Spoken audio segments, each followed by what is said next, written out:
last session, the team's on the way to go petition the Night Queen. Instead of using Kevin Horse, an exhausted Kevin Horse, we decided to hire one more horse.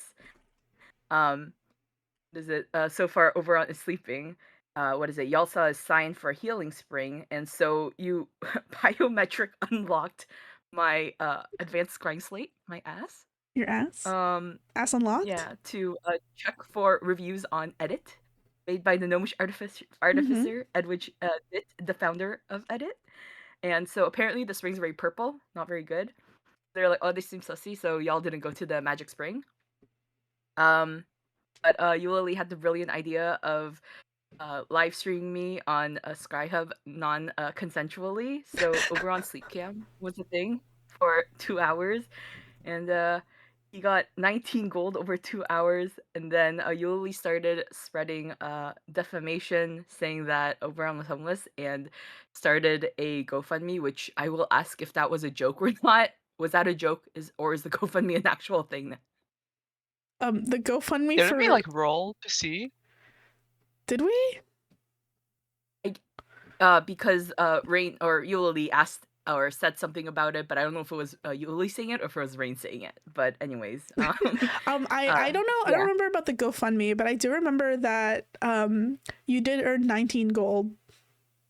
yeah. Okay, well, maybe GoFundMe isn't a thing yet. Mm. It Okay, was just me talking shit. it was Oh, just you okay. talking shit. Okay, Good PayPal clarification. Coil PayPal Mafia does not exist yet. All right. So Yuli replies in the chat as Oberon that I am homeless, and right before the my iPad dies, a mysterious donor by Wire SBS, aka Room Sevelis, Malik Merlo's owner, comes in and flirts and gives 500 GP. So Mm-hmm. that's the thing that happens. And then y'all run into some old lady who begs to be run over on the road, and Yoli wants to run over the old lady, but everyone else is like no. Um, turns out Hako cures the old lady of a curse. Turns out the old lady is not Merlin, but Marilyn Heliogatalis, a blonde elf lady who's the sister of Thea Heliogatalis, Pearl's BFF from the Coil. So that was cool, and turns out she'd bought a what is it? She'd killed an old ass dude who turned into a really hot orc, and then she was cursed with the old age curse. She also talked about getting a gold hair clip from an owl that basically turns your hair red like Merlin. Um, and all of that, like what is it? Marilyn talks about how that all happened within the Paywood Vale. And then y'all set up camp for the night. Oberon is still sleeping. Avani, after first watch, finds a small ivory box filled with tiny buttons under a pillow. Um, but after that, Avani goes to sleep like a normal person. Um, Like a let normal me see. person. Yeah. Like a normal person. Hako goes on watch. Um, and a weakened vampire stumbles out of the wood, very politely asks for a blood donation, and Hako has to wake Kevin up. So Kevin's like, okay to the blood donation because the vampire Damascus Singh asks very nicely, and Kevin's okay. um, and Damascus went to the Purple Springs and basically got hit on the head, woke up days later, very weak and unable to go home. But be basically after Kevin's blood donation, he bats and then goes home, and then Kevin, for his watch, has bit of a ooh, hello. Was that It's Birdbot? it's Okay, that just was the Birdbot. Bardbot. It's Yeah. just Bardbot. Oh, sad. Okay. Hello, Bartbot. Hello, Birdbot. And then on Kevin's watch, with his superior perception advantage he got from his blood donation. What is it? He gets adopted by a direwolf puppy comes stumbling out of the woods. Very cute. And then Eulalie refuses to wake up, even though she only needs 4 hours of sleep. So Hako's like, I'll just go on watch instead, I guess. And then sees a unicorn in the distance. And so unicorns only show up when what is it? Arcana like command them to go to like clean shit up or check something out. So the unicorn calls themselves and Hako a Nyxborn and says that there's issues with the Feywild succession and the connection to the Paywood Vale is thinning. So the unicorn then basically says disparaging things about the Night Queen and also stabs Hako in the forehead and basically info dumps a bunch of memories into Hako's brain. Hako keeps that quiet to the team though. Let me see. And then Unicorn also mentions about killing some what is it? Other creatures creeping out of the thinning veil of the Paywood Vale. So Hako comes back to camp, makes 3 magical paninis with the panini pal, and then Hako demands Eulalie's head. Wakes up. Kevin places Eulalie on the panini. That's when Oberon finally wakes up. Then Hako decides to waterboard Eulalie to wake Eulalie up, and at that point, Eulalie has to get up. Um, and after some forced interrogation, Eulalie forces we finally like says some stuff about how Merlin has a sibling, and Merlin and the sibling are being cooed against within the Feywild. Succession issue things going on, and is that Eulalie just remembers uh, right now that her very important parents told her to go to the tabernacle to basically ask the queen for help with the succession and the coup. So she has a letter that she has to deliver to the queen. Um, Kevin, Avani, and Hako go off to track where the wolf pup came from. They find a magic cave filled with fey flora, fauna, basically fey magic that kind of feels like Merlin. There's the dead direwolf mom that the wolf pup came from.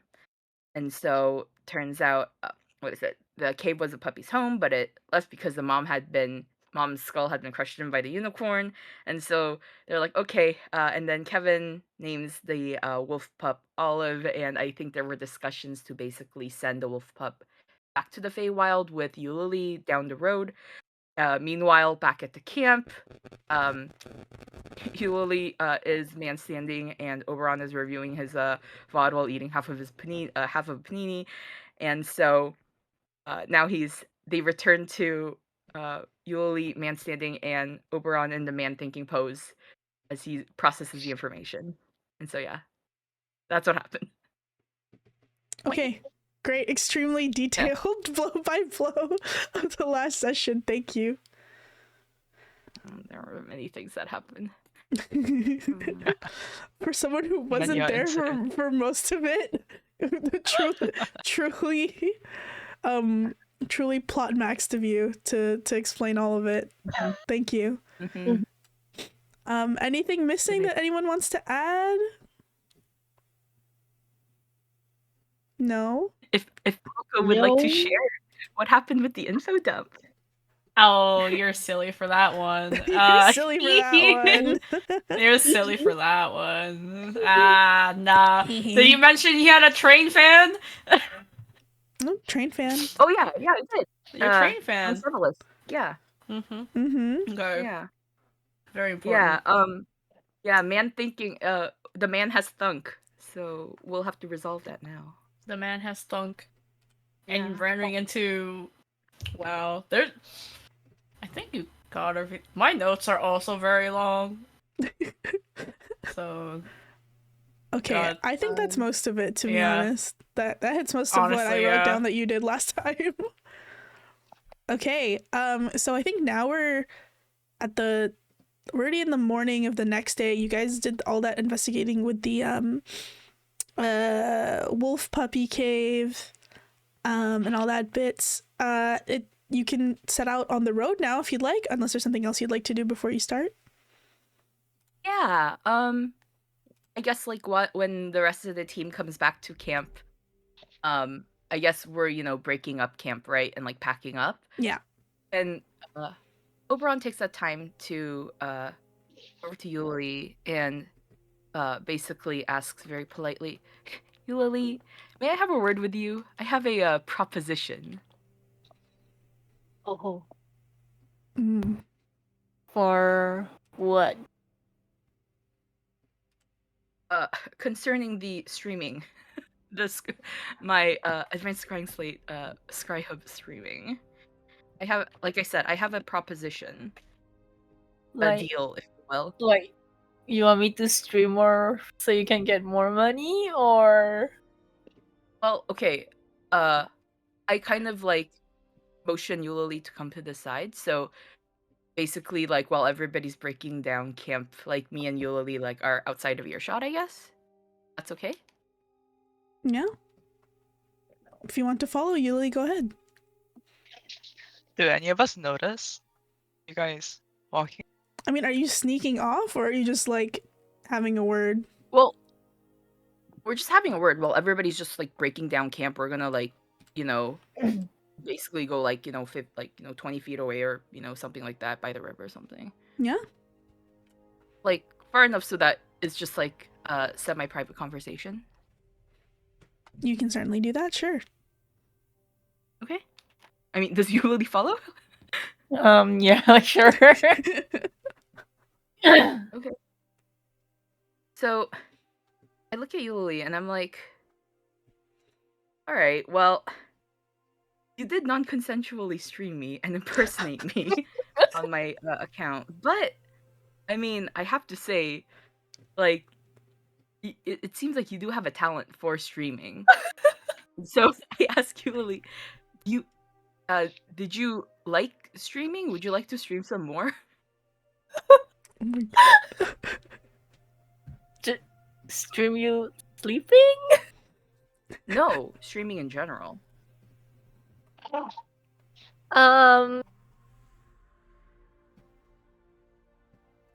I said, I think you have a talent for it, but also like, and it seems like, as far as I can tell, like you don't like on this very rough and tumble adventure among the mud and the wild. I mean, well, a little extra gold doesn't, hurt. Especially, I don't think you have that much gold with you either, right? So.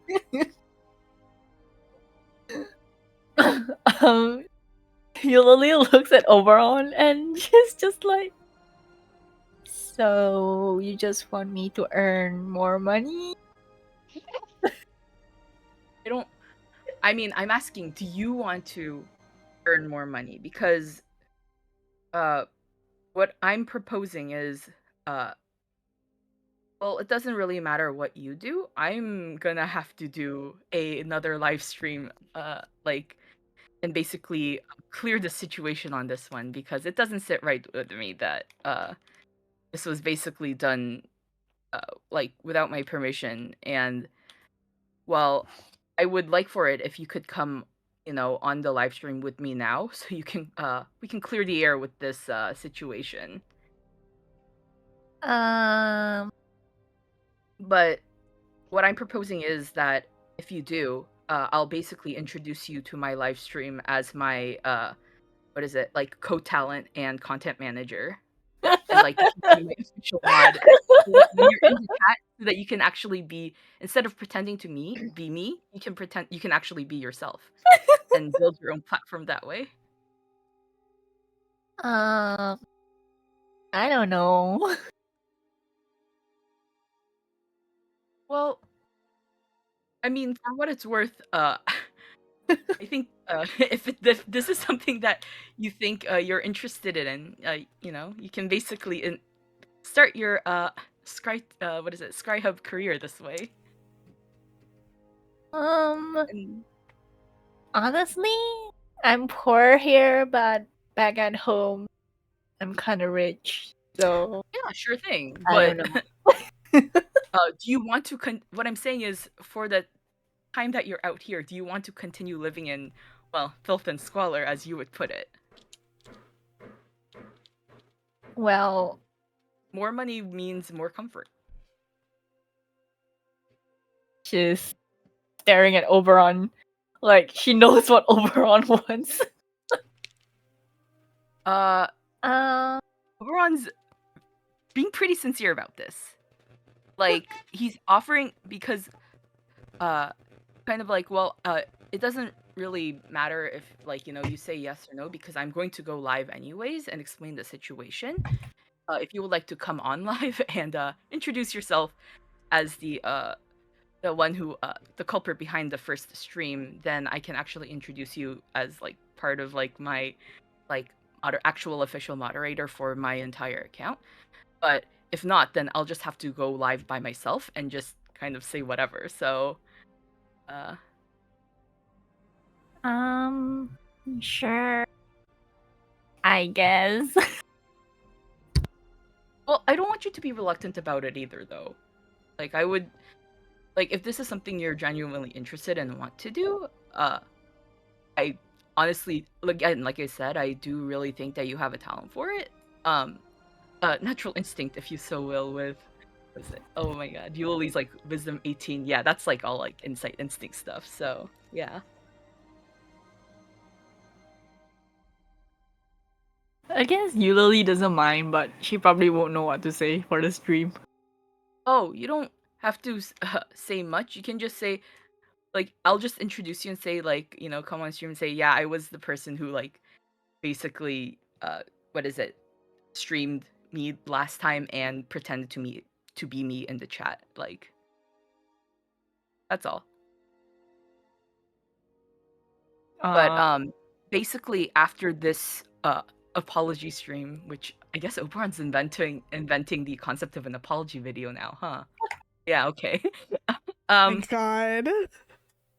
Yeah, Hey, where's so your ukulele, Oberon? Yeah, where's my your ukulele? lyre. I take out my lyre. Yeah. Get out your ukulele. instrument. It's time. Yeah. No, yeah, basically after this initial stream, if you have any specific what is it? If inspiration suddenly hits you to for you to want to like do a stream, just ask me and we can talk about it quickly. And then, you know, basically stream and you can like, you know, moderate the chat and like talk in the chat if you so will. And I'll give you a 25% cut, but if it's basically any large donation over like 100 GP, we'll split it 50-50. This is so funny. Well, this is what Oberon's brain came up with.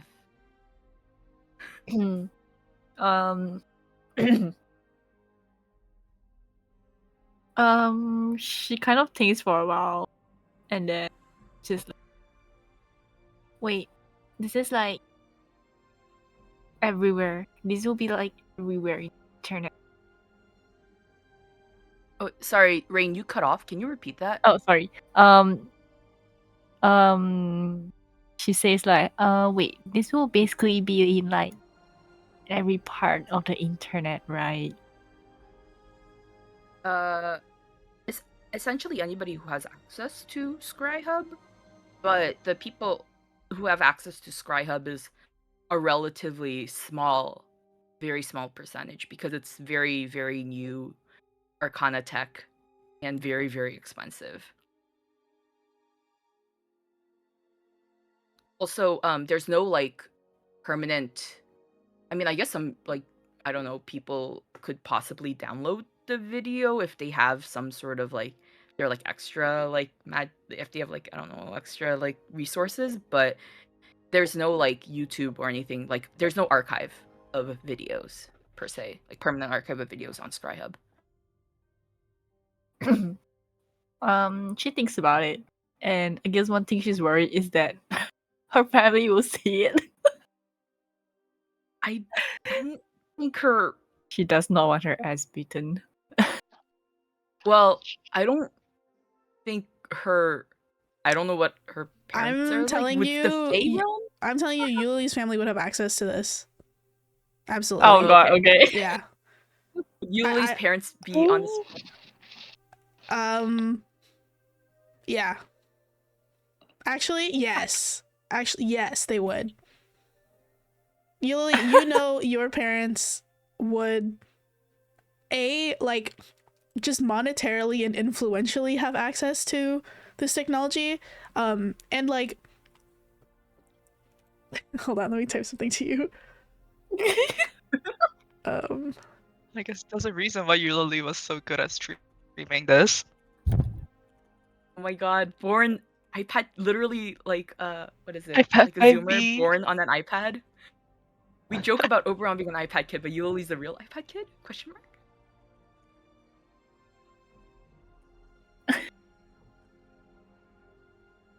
Oh my god. Yeah, she thinks about it and she's like, no, I never mind, I can't. If my mom sees it, I'm fried. If you don't want to come on camera, then I'll just wait. Can I create a separate, like, I don't know, moderator, like sub account or something under my account? Yeah, sure. Sure. Yeah, okay. Okay. And I'll be like, I'll just make you a sub moderator account under my account, and you can just interact via chat. Yuli's Twitch mod era. Holy cow. Oh my god. Well, I just like for you to like comment either via chat or in person, so that what is it? I don't have to like basically persuade anyone. Not that I don't think any. I mean, I was asleep the whole time, so it's kind of impossible that I'd be chatting at the same time. So I would hope that people wouldn't think I'm lying. Yuli isn't moderating. No, Yuli can be her Yuli self. By moderating, I mean Yuli's going to be my co-talent in the chat. And I guess maybe camera person. Help.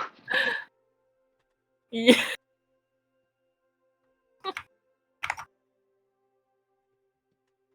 Well, if my face isn't on camera.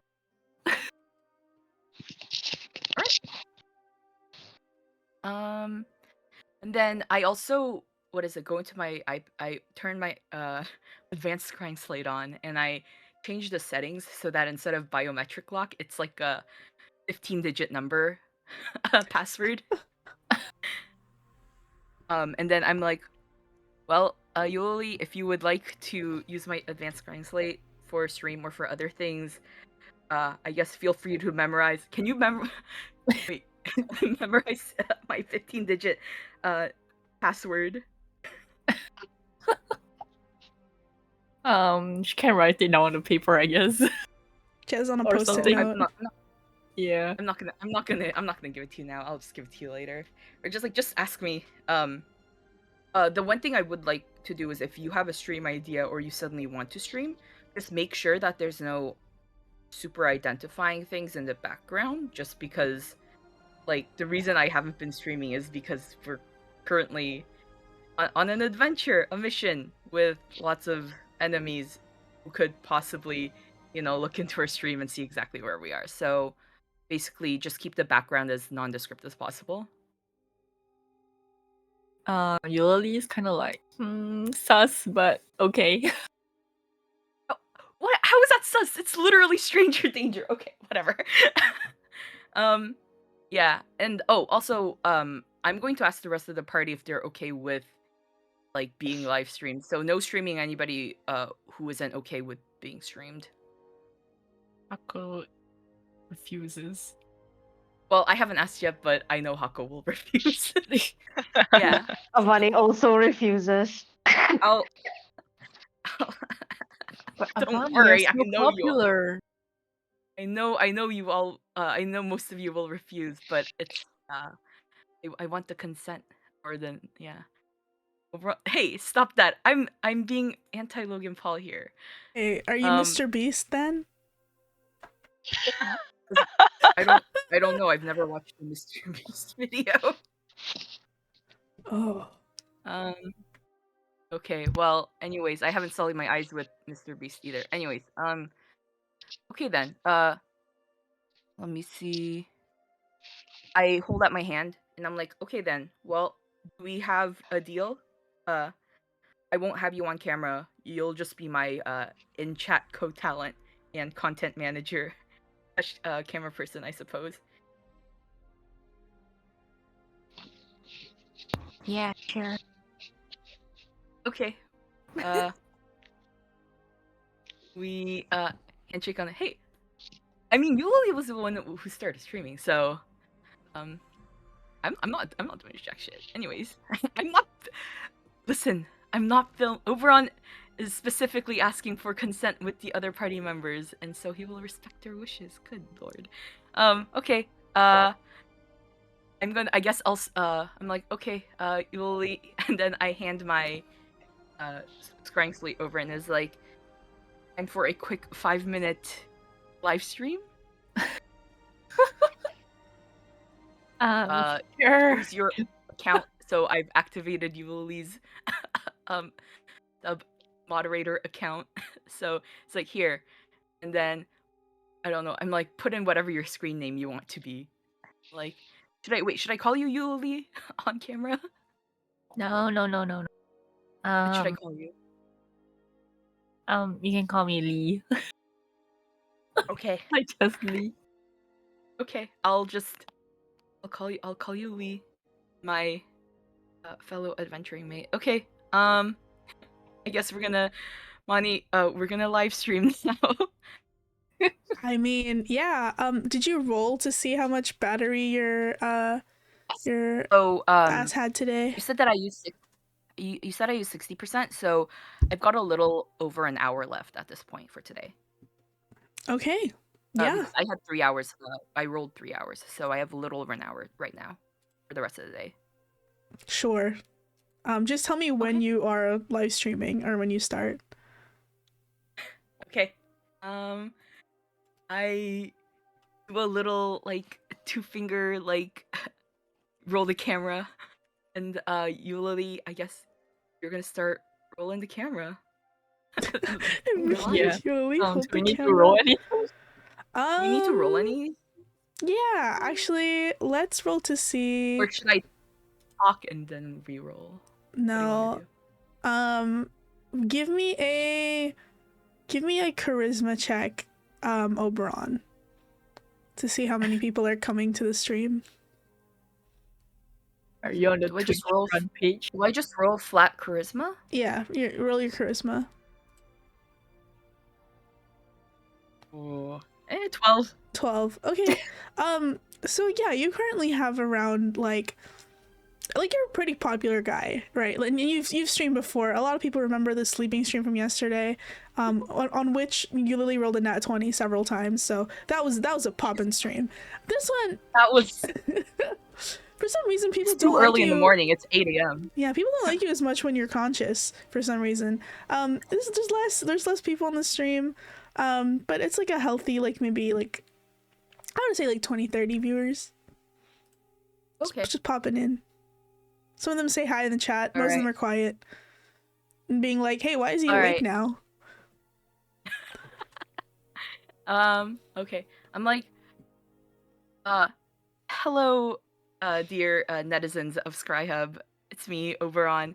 I just wanted to come on the air and, clear up the situation and offer my apologies. So, yesterday, I was live streamed against my will by my one of my party members, Lee.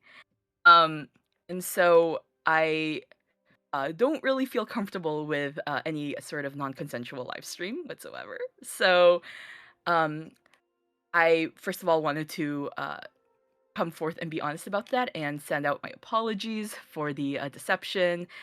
Lee also somehow miraculously managed to deceive everybody in the chat and chat with everybody as me while I was on camera asleep. But yeah, again, I don't feel comfortable with any sort of non-consensual stream whatsoever, so I will be going ahead and refunding all of the 519 gold to all of the generous donors, which, again, thank you for your generosity, but it was under false pretenses. So, I don't... Okay, I can refund, right, Monica? Yeah, you can refund them, yeah. Okay, so I refund everybody, like, I just mass refund everybody. You mass refund everybody, and then roll me a 1d10.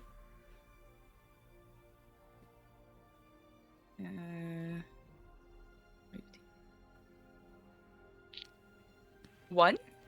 Somebody pays you 1 silver, and then like the little notification goes through, and the text says, "Can you go back to sleeping?" Well, Okay, I'm streaming right now, so I think currently only Eulalie can. Yeah, Eulalie see. sees this in the chat. Okay, and then so what is that? I'm just gonna finish up my stream real quick. So I'm like, so I've refunded everybody, and I will. I have upon talking to my party member Lee, who so errantly, impersonated me in the chat, and then live streamed me. Say hi in the chat, Lee, and then so Eulalie, you can say hi under your like own like account that just says like Lee as your handle. So Yoli doesn't say hi. She just types. Can someone donate back? Can someone donate what? Anyways, Donate back the money that was refunded. Roll me a persuasion roll, Eulalie. Wow. Oh my god, I got a nat 20. Are you fucking kidding me? Yeah, someone in the chat goes like, I don't want this back, go back to bed. Go back to bed, sleep boy. And then somebody donates not 519 gold, but 19 gold to you. Jesus. Well, I'm not seeing any of this, so I'm gonna wrap it up. I'm gonna say I have made Lee my official co-talent in the chat as well as my content manager. So from this point forward, hopefully all of my live streams should be involving consensual parties. And so with that, and I'm like, well, that's it. If Lee has any sort of any other ideas for streams, you will see me streaming. But I want to clearly say I am currently on the road, so I am currently not living in a house. So in technicalities, yes, I suppose you can call me homeless, but I do have a home to go back to. So no, I just want to clear the air there. And so I'm like, well, thank you for your generosity, and I will see you. So while Oberon is like yapping, right, Eulalie types in the chat, right, 100 gold, and I stopped this stream of him yapping. Roll me I stopped another the stream right now. roll me. Okay, instead I want you to Okay. roll me a 1d12, Eulalie. Okay. God. 8. 8. Somebody, like, you hear like a ding, like, well, you don't hear it, Oberon, but Eulalie, you see another dono come in for 8 silver, and it says like, sorry that you don't live in a house right now, and that's all the text says. Wait, is there a donation? Yeah, there's a 8 silver silver. dono, Oh, okay. and the I'm text said, tracking sorry you it, don't don't live in a worry. house. Yeah.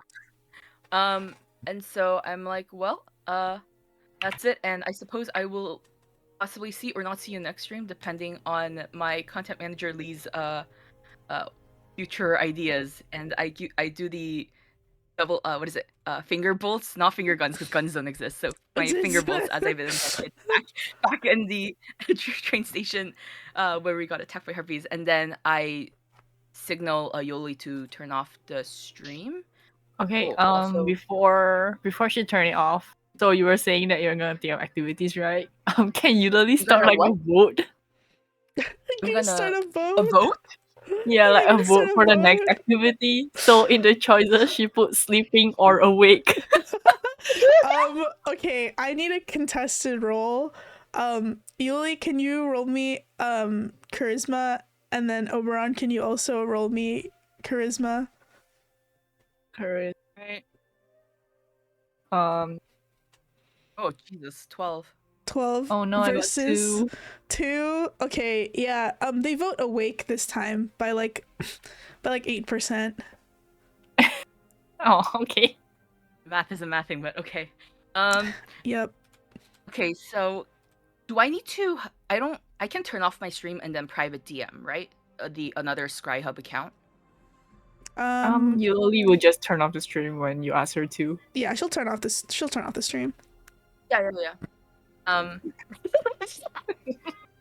my god.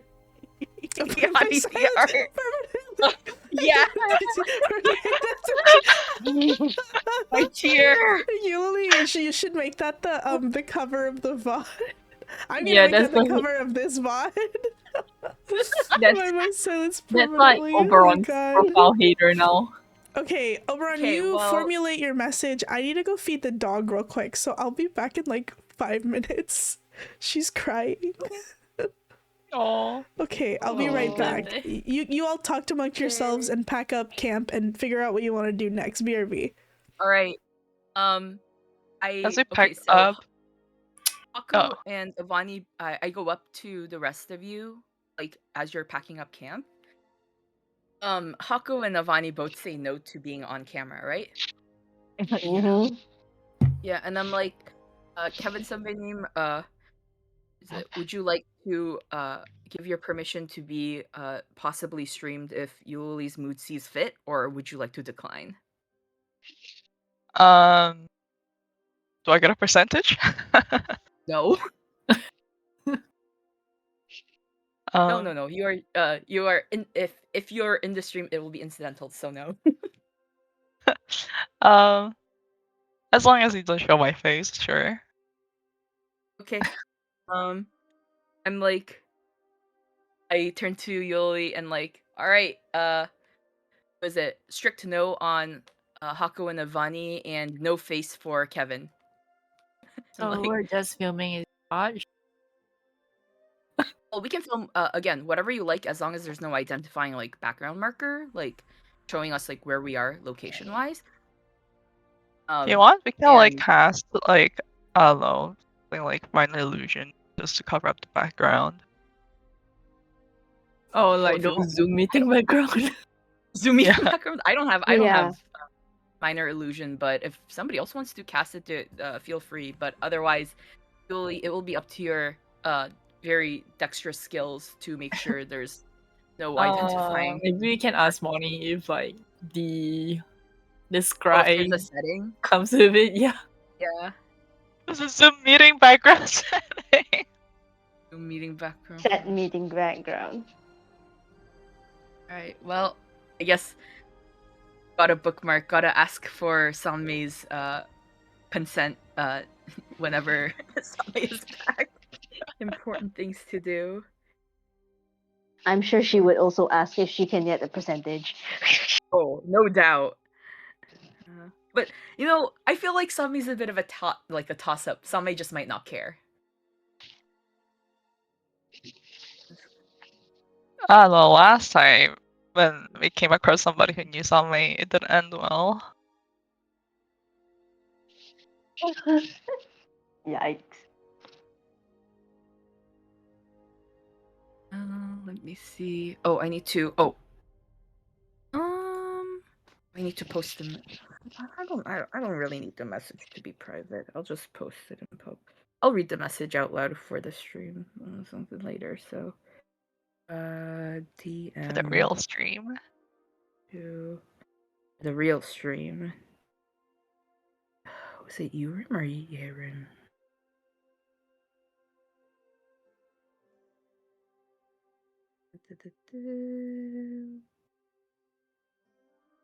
Us packing up in the other corner of the camp, like, and all those guys never help us camp set up and pack up. It's true. Hey, says who? Hey, I'll say probably. That's probably right. last time at the I think camp setup, Baron was also like off, talking with the dwarves Asleep? and the other guys. Yeah. I was asleep and then I was talking to someone for actually you're right, yeah. Welcome back. Bonnie, here's the message. I'll post it as a text so people can read it, but I'll just read it out loud for the like our actual game Sure. too. Alright, so I send a quick DM to your Sevelus's account. Going, dear Mr. Sevelus, as much as I am moved by your extreme generosity last stream session, I cannot accept a donation in good conscience as the circumstances surrounding were not honest. Your presence is always welcome on my channel, and I do look forward to our next encounter and your future hospitality. May the verdant and lingering keep you wealthy, hell, and hearty. Also sending my best to Malbec Merlot. So I go ahead and send that DM. Okay, it's sent. Yeah. I think you streamed for about, I don't know, 10 it was like a minutes, 5 minute 10 Yeah, minutes. It was not long. And then the sending. I say like you used what? You have like 60% left. I think at this point you have around 35% battery left. Okay. Do we have? Alright. Do I have just enough for one scry, my daily scry? Yeah, I will say that will leave you with about 10% left. Okay. Where the hell is my? Oh, sorry, item? 5%. It's 25% of your battery this time to scry. Okay. Ba-da-ba-ba. All right. I will go ahead and I basically do a call out to the group like should I go ahead and what is it? Oh my god, I'm blanking on his name. Farrier. Should I go ahead, right? Cuz Rui was the one who got kidnapped. Yeah. I call it to the rest of the team like I'm going to go ahead and try and scry on Farrier again unless anybody else has any other suggestions. No, I mean it's always worth a shot. All right. Well, last we saw, he was stuck in the middle of a very wicked whiteout. So, I think. How do I? Oh, fuck! I don't know how. I don't know how to cast spells. What do I roll for this? Target must make a Wisdom saving throw. Basically, I'm making the Wisdom saving throw for Farrier. Yeah, let me get to his page. Okay. What's his Wisdom again? Let me check. Okay, who was I'll Farrier save- again? Sorry. He's the guy from the Laurels, and his situationship slash boyfriend Rui was one of the ones who was kidnapped by the Moonmen, along with right. Lapis Strike. So Farrier set off on his own to. Oh run yeah, over I the remember road. now. Thanks. Okay. Okay, I'm gonna roll this. I think last time didn't we say the save modifier? Well, I guess 11, maybe not well. 12, 13. Okay, so you rolled a 14, and let me see. What is scrying again? The save modifier should be it's just +0. So what's your what do you call it? Well, save DC is 16. Okay, yeah, so you rolled a 13. Your scry spell goes Everybody's through. huddled around. What? Everybody's huddled around looking at my screen again. Yeah. Okay, yeah, your Only scry. when it goes through. Yeah, it does go through. You still see what kind of looks like a sea of white.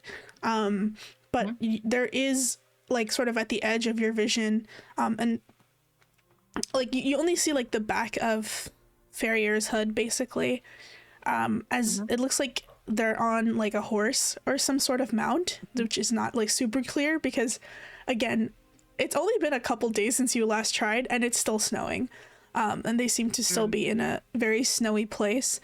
Off in the distance, just as the scry spell starts to end, or sort of like your battery starts to like flicker and end, you can see there looks to be like a lake in the very far distance, and looks like they're heading towards it, or at least in that direction. Okay.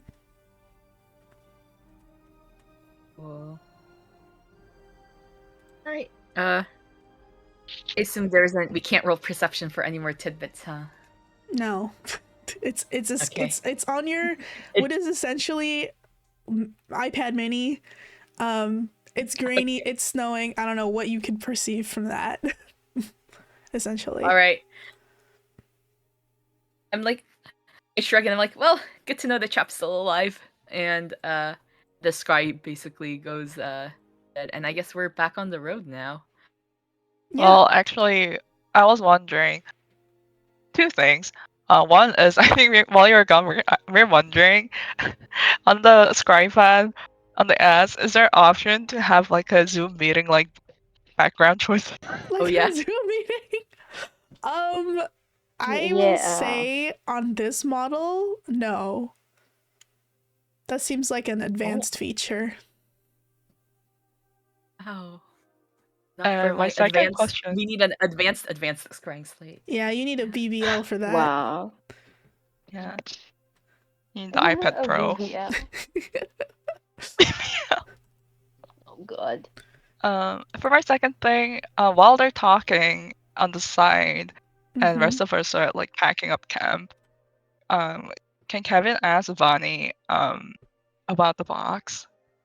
Like, Oh, I yeah. think you came out of the camp this morning was like holding a little box. Oh, you mean this? And she will show you the box of buttons. Like, I didn't know you were a collector of buttons. I'm not. I just woke up with it this morning. I don't even know where it came from. Oh, that's rather odd. Do you mind if I take a look at it as well? Sure. She will just pass it to you. And can I like look around for any like interesting symbols or like the buttons are about? Yeah, give me an investigation check.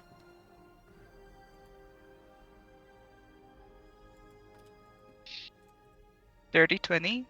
Oh, dirty 20. Yeah, you're looking around in this like little box of buttons. And you're noticing that like they're all different. Some of them are made of what looks like wood, like carved buttons. Some of them look to be made of stone. There's like one or two here that are made of, it looks like carved gems. And it's just a variety of different types of buttons. I think on a couple of them, you notice that they have like little symbols carved onto them. Give me a history check. 16. Yeah, on one of them, you see a symbol for. It's something you recognize, but you're not quite like you can't quite put your finger on like where you've seen this. But it does seem a bit familiar to you. One of the symbols you see on the buttons. Huh. Kevin kind of picks that one particular one out, and he just kind of like says out loud that I kind of recognize this, but I don't know from where.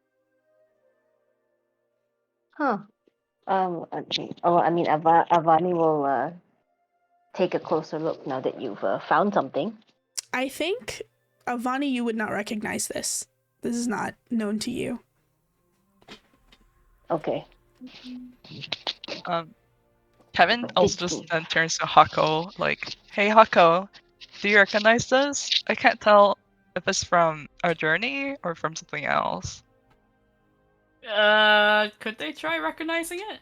Hako, you can try. You can give Okay. me a, I want to say history check with disadvantage because of your condition.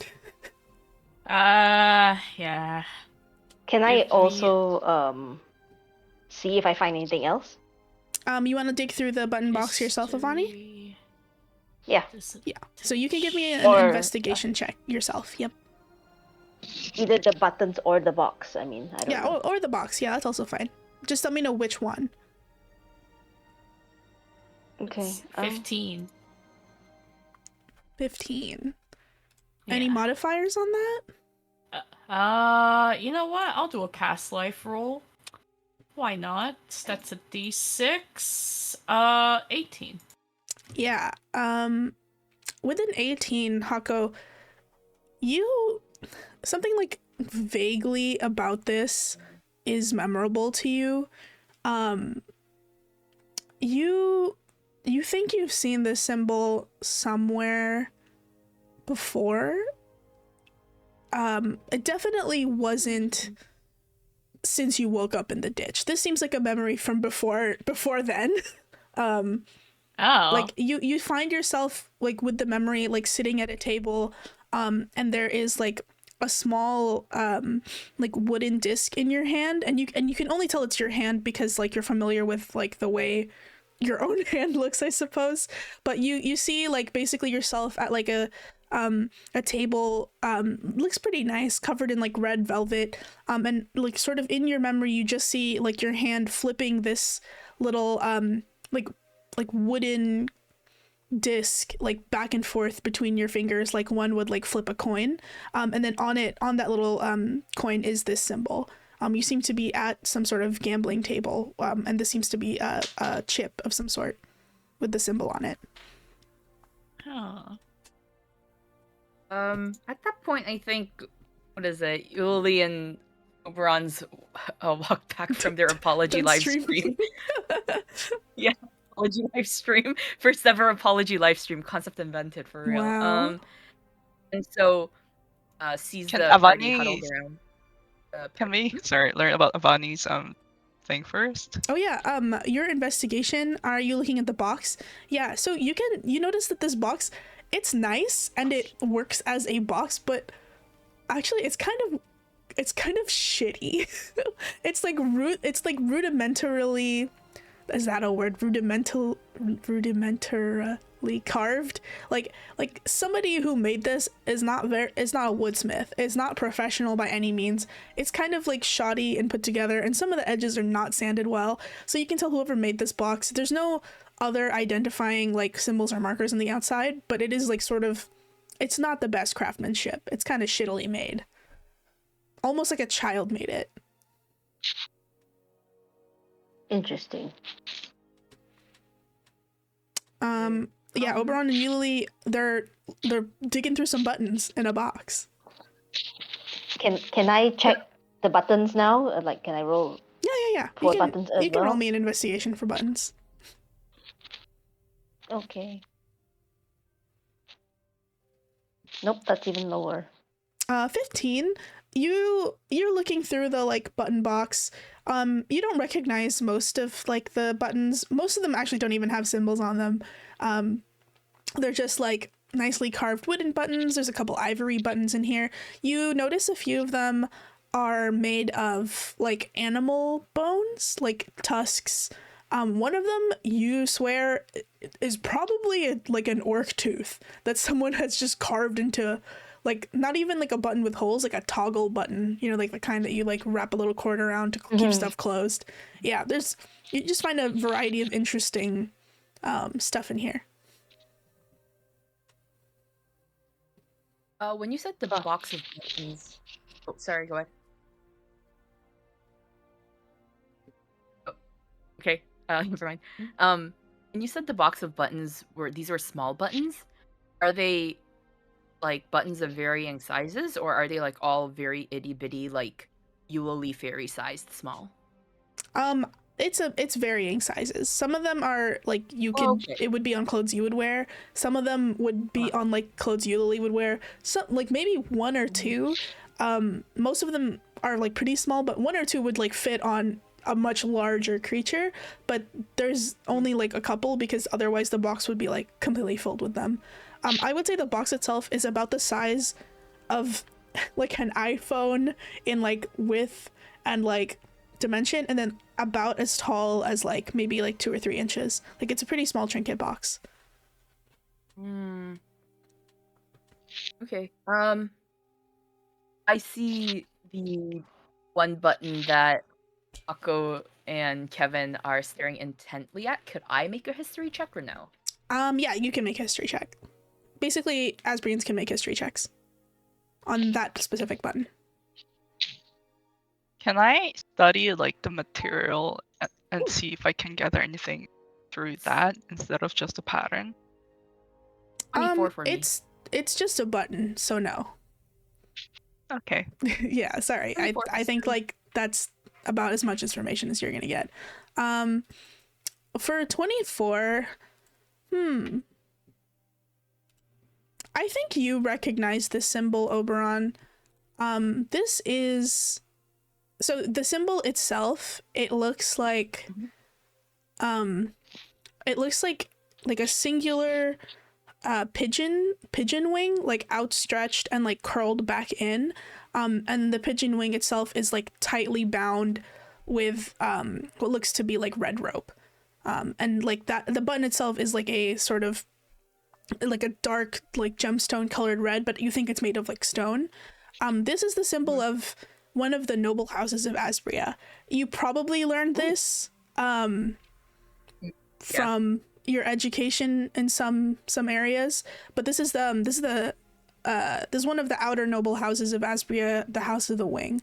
The House of the Wing is located, or at least like their family holding is in the Lula Citadel, which I believe is in like the northeastern part of, or like it's definitely on the eastern seaboard of Asbria. This is the symbol of that house. Like the upper corner, I think. I think so. I think that's right. Yep. Yeah. This is Haku. This was the button that you and Kevin were looking at, and Haku, in your past life memory, you had it was like a symbol on like possibly a gambling table or something. Yeah. Okay, I'm sorry. House of the Wing made me laugh because it just sounds like it's like a place for like chicken. It's like a restaurant for chicken. It's a chicken joint. This is our Chick-fil-A. It's Wingstop. This is Coil Wingstop. Lilith Coil Citadel. Wingstop. Yeah. I comment like, oh, that's the symbol of one of Asbria's houses. One of the outer noble houses, the House of the Wing. Yeah, Lula Citadel at Lula Citadel. Is there any other information I would know about it, or is that about it? No, I don't think you've even been to Lula Citadel. It's not somewhere you would have gone as part of your religious pilgrimage. Yeah. All right. Well, would Kevin know of the city? I don't think. Or like, I don't think just a house. I think you would know the From name his of the studies. house. You would know the name of the house, but you wouldn't know anything about much more than you've already gleaned, I think. Okay. I guess Hako doesn't give any sort of like indication that they recognize it or right or remember anything. Right? They vaguely remember, but it's kind of like they're pretty blank faced as a person, so you probably can't tell. I think they're trying to figure out where it came from too. I think Hako, you know the symbol, but you don't know much about the like house itself or anything about that family that you can recall at the moment anyway. I think for Oberon and Kevin in general, like why you guys wouldn't really know that much about it is like the House of the Wing, they're kind of nondescript as far as houses go. They like keep to themselves. They haven't kicked up anything in like recent memory in Asbria. They're very like in line with the government. And so like you don't know that much about them because they haven't done anything much to arouse your like academic interest. And like in general, Lula Citadel, I don't think you two would have any reason to go there. Can I also roll an investigation to dig through the boxes? I'm like, oh, what's an Asbrian like symbol doing here? I'm curious now. Yeah, go ahead. Anyone else who wants to make button finding investigation, just do it now so I can look through my list to see what you get. Sure. Can I do one? I feel like everyone's picking up a button. I guidance. Yeah. Okay, 22. And then with a D4, that is 16. You need 13. I'll start with the lowest. Yuli, you're digging through this box. Some of these are nice. Some of these are nice buttons.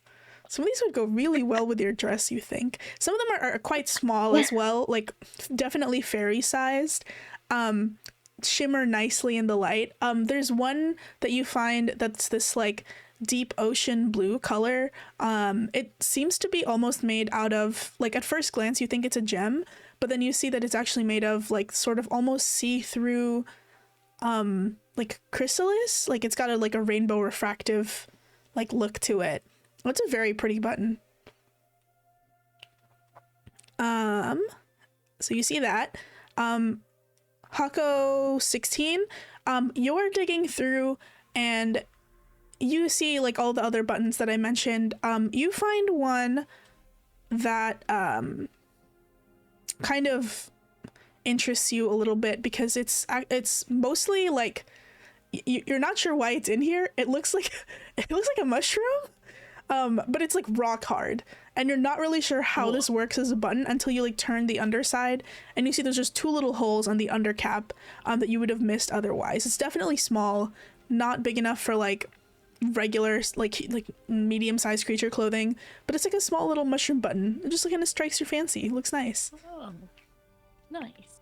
And then Oberon, 22, you're digging through it. You're like, why is there an Asbarian button in here? Very strange.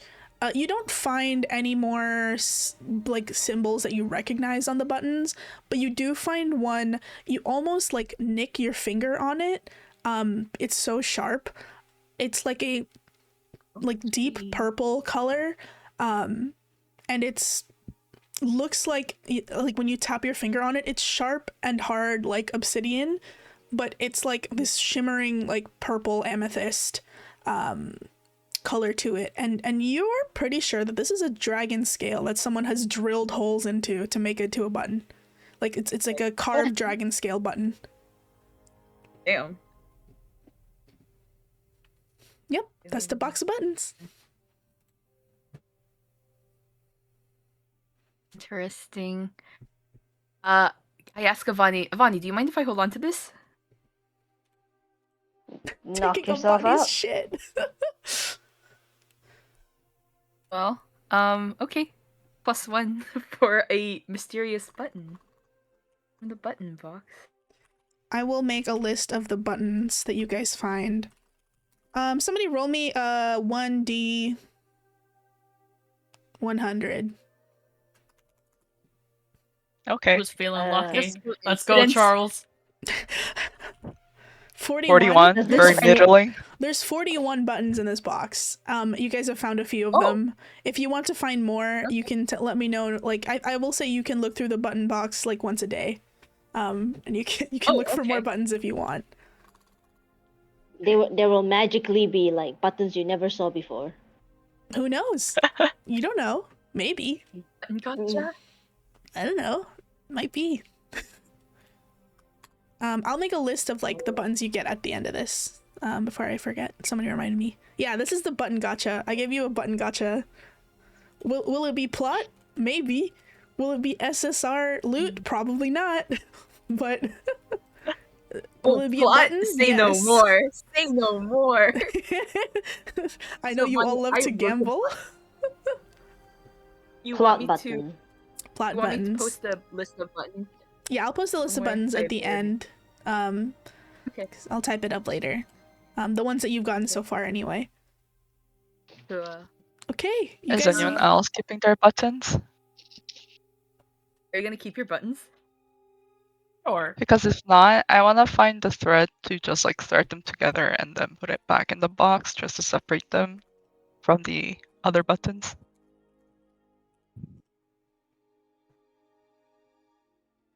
Well, I pocketed my button. Nobody else is Yuli's not pocketing a pretty blue, crystal blue button? Surprising. I kind of worried this belongs to someone else, and if it's someone's like precious trinket, I don't want to take it from them. Oh, if it's somebody's and they come to claim it, I'll give it back, of course. Mm-hmm. Okay.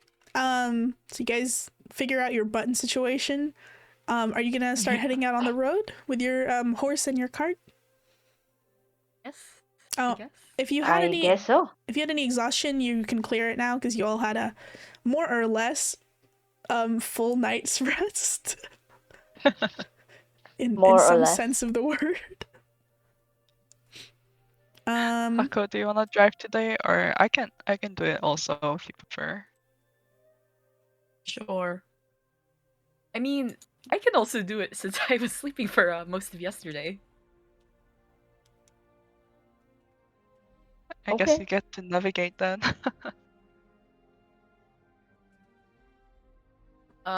Okay. I guess Oberon Yep. takes the homes. If Oberon is navigating, go ahead and roll me a what is it?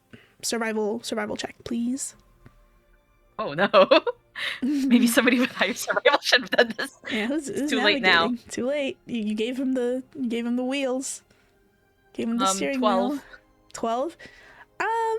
You more or less stick to the road. Good for you that you're not trekking into like unknown wilderness. This is, again, it's not the halberd wield because you're on this side of the anthracites, but the lower Orchard Wood in general is still some place that, like, while there are paths, it pays off to be able to track your own way, and you more or less just kind of try to stick to the road as best as you can, which you manage to do for the most part. Arcana, take the wheel. Yeah, you make it. You guys kind of assumed, oh, we'd be there in a day, but like as you sort of are in the like the halfway point, you realize, oh, it's actually taking quite longer than we assumed. Just a lot of stuff happening. And you think, like, with the pace that you're going at, like, people were pretty tired yesterday. You'll probably get there in a day or so. So this is your, I suppose, like, last full day of travel before you get over to the Shaded Tabernacle for the court. The first few hours of travel are pretty innocuous.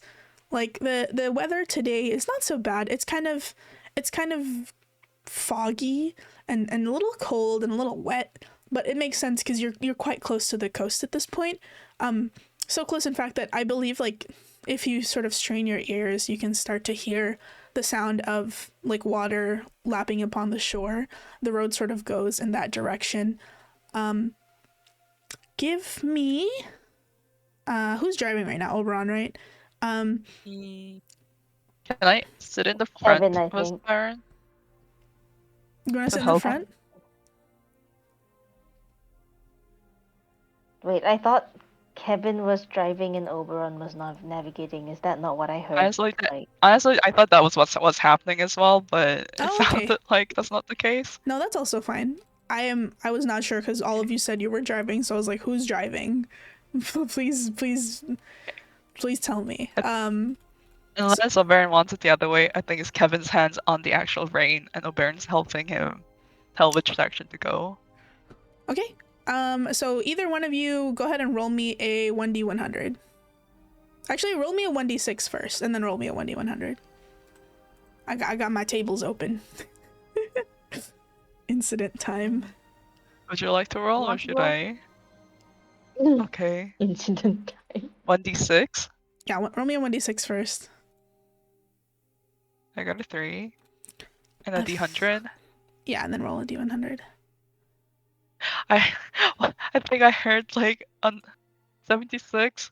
76. Okay, 1 second. 76. I feel worried.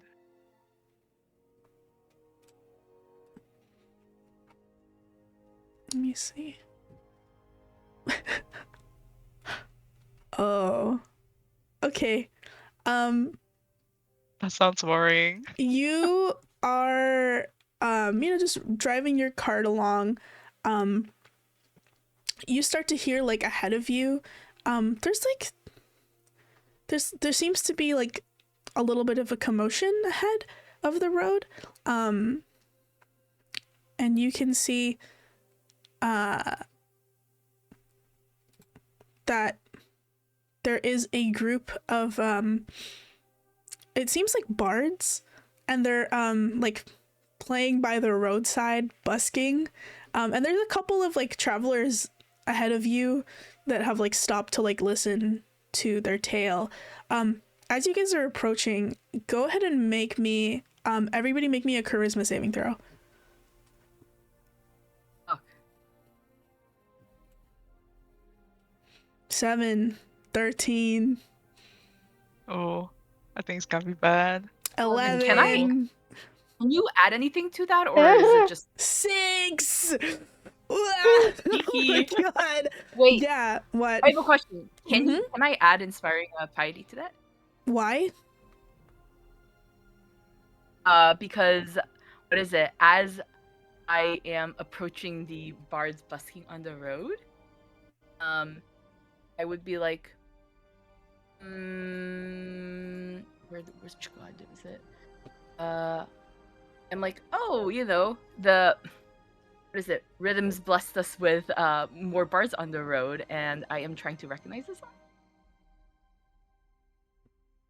Hold on, can you post Inspiring Piety again? I just want to make sure I understand why you're using this.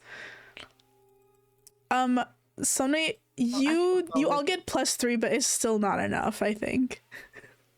Oof. Yeah, Sunny is I'm asleep sorry, in the guys. car. She's got like a little snot bubble coming out of her nose. 3d6 for when you make a prayer. I don't know if you have enough time to do this, because you should do this before. That's fine. Yeah, you should do this before. So all of you like hear these bards song, and it's like, it's nice. It's a nice song. It's really, really nice. And you stop the cart, like you're behind like what is like a small crowd of the people at this point. You stop the cart behind, and you're like entranced by their music.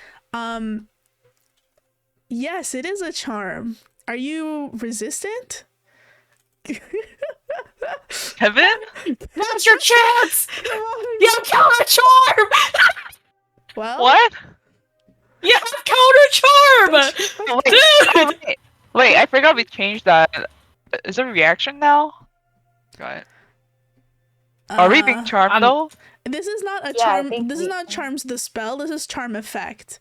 So I think it still works. Can I still? It still works. It still works, I believe. When I said, yeah, it should work. It's a Well, Sorry, I forgot what the actual charm effect, what the changed one is.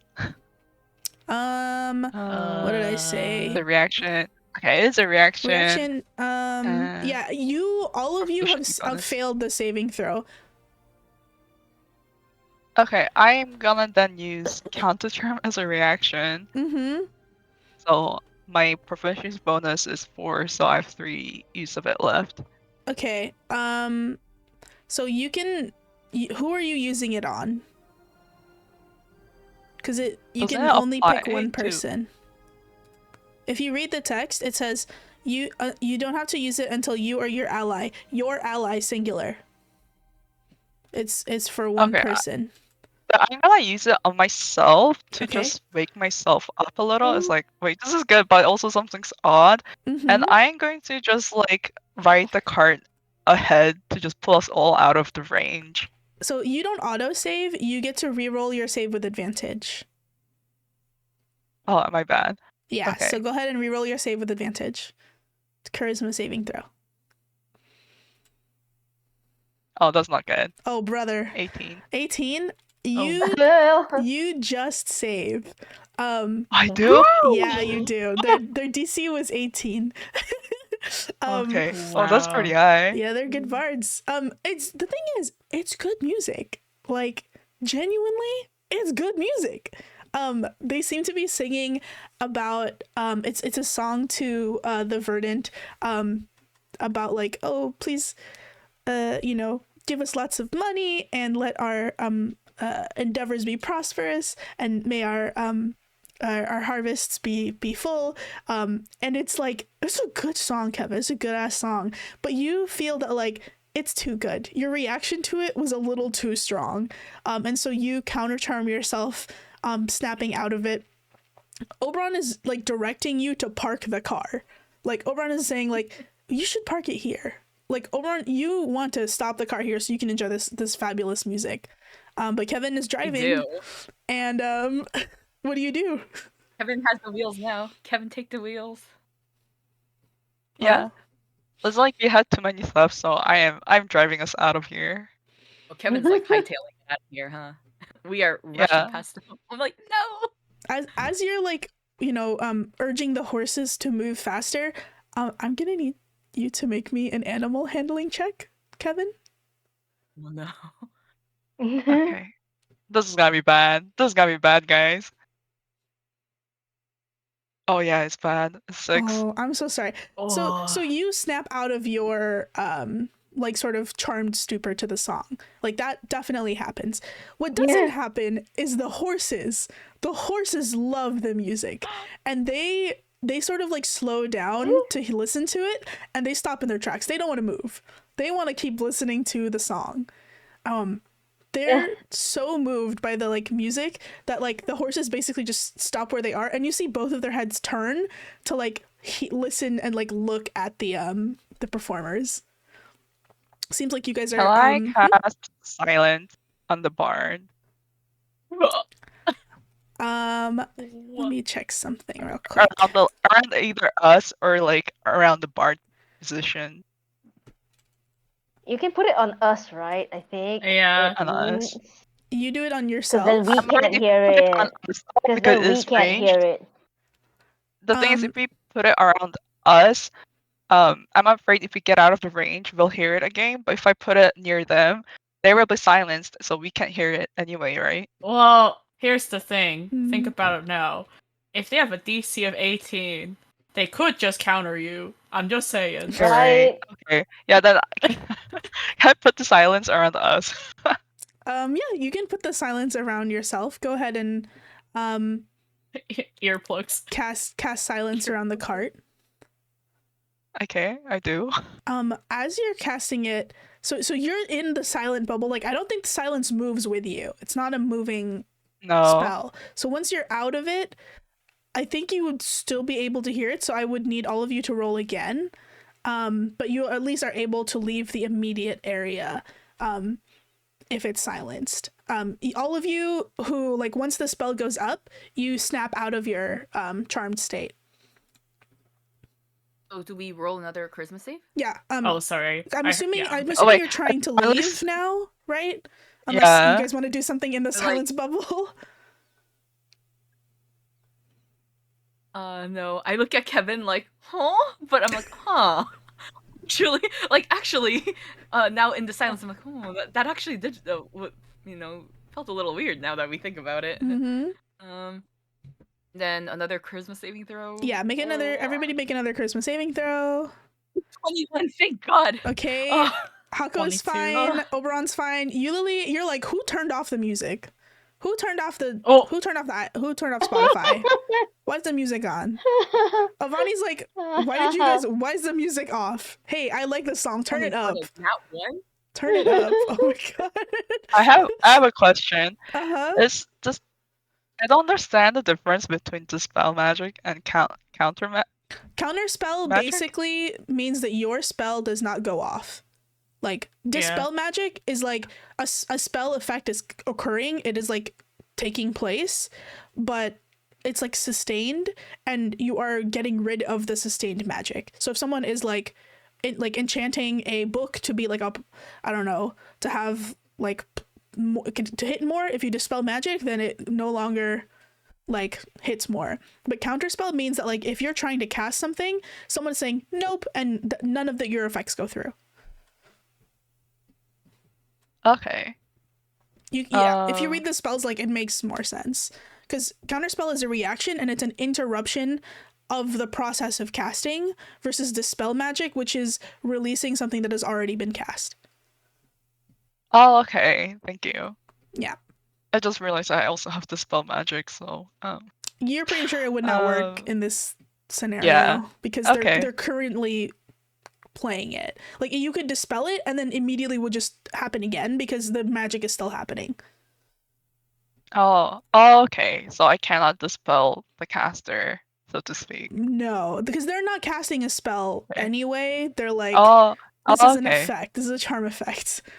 I see. Oh, this is bad. Oh, Kevin, the problem is, so you're I in gotta this... count the charm.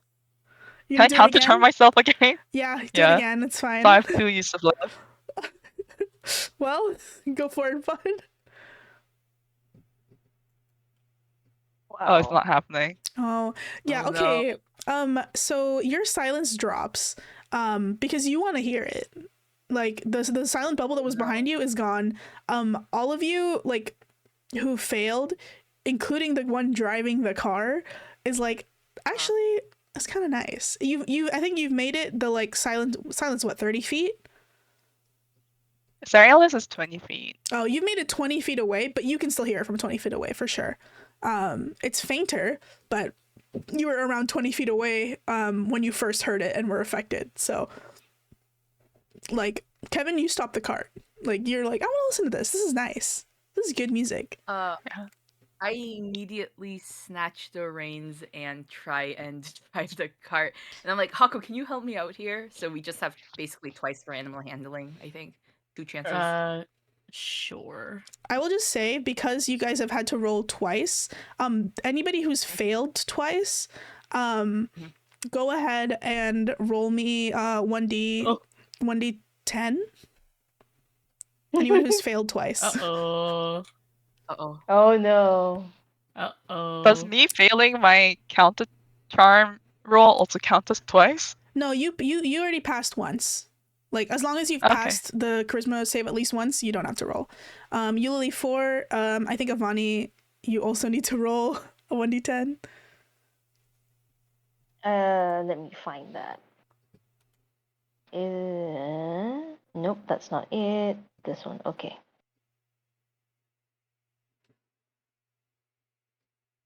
Okay, that's a 9.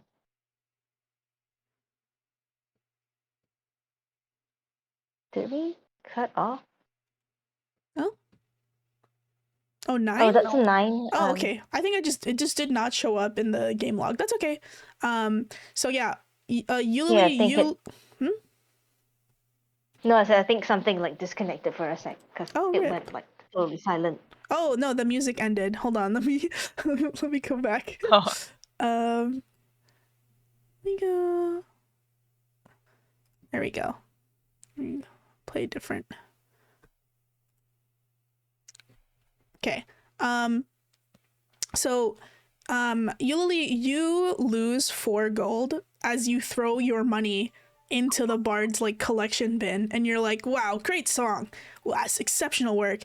So you subtract 4 gold, Eulalie, from your money total, and then Avani, you lose 9 gold.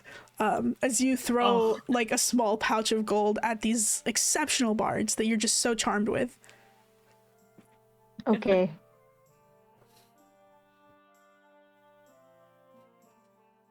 Yeah. Anti-Eulalie behavior, so very charmed. Yeah. So, I believe Oberon and Hako were trying to get the horses to move. Yeah. Yeah. Go ahead and roll me that animal handling check. I think Hako's gonna smack over on the back of the head with a guidance, like, hurry up. Whack! It hurts so good.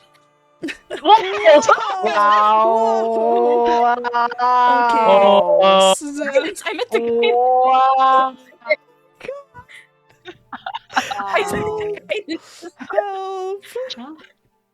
help. What is it? Animal handling? Guidance is 1d4. Yep. 19 plus 2, so 21 for me. 21. Wait, nope. 23 21. with your guidance. Yeah. Oh, okay. Okay, yeah, I can't do math. Yeah.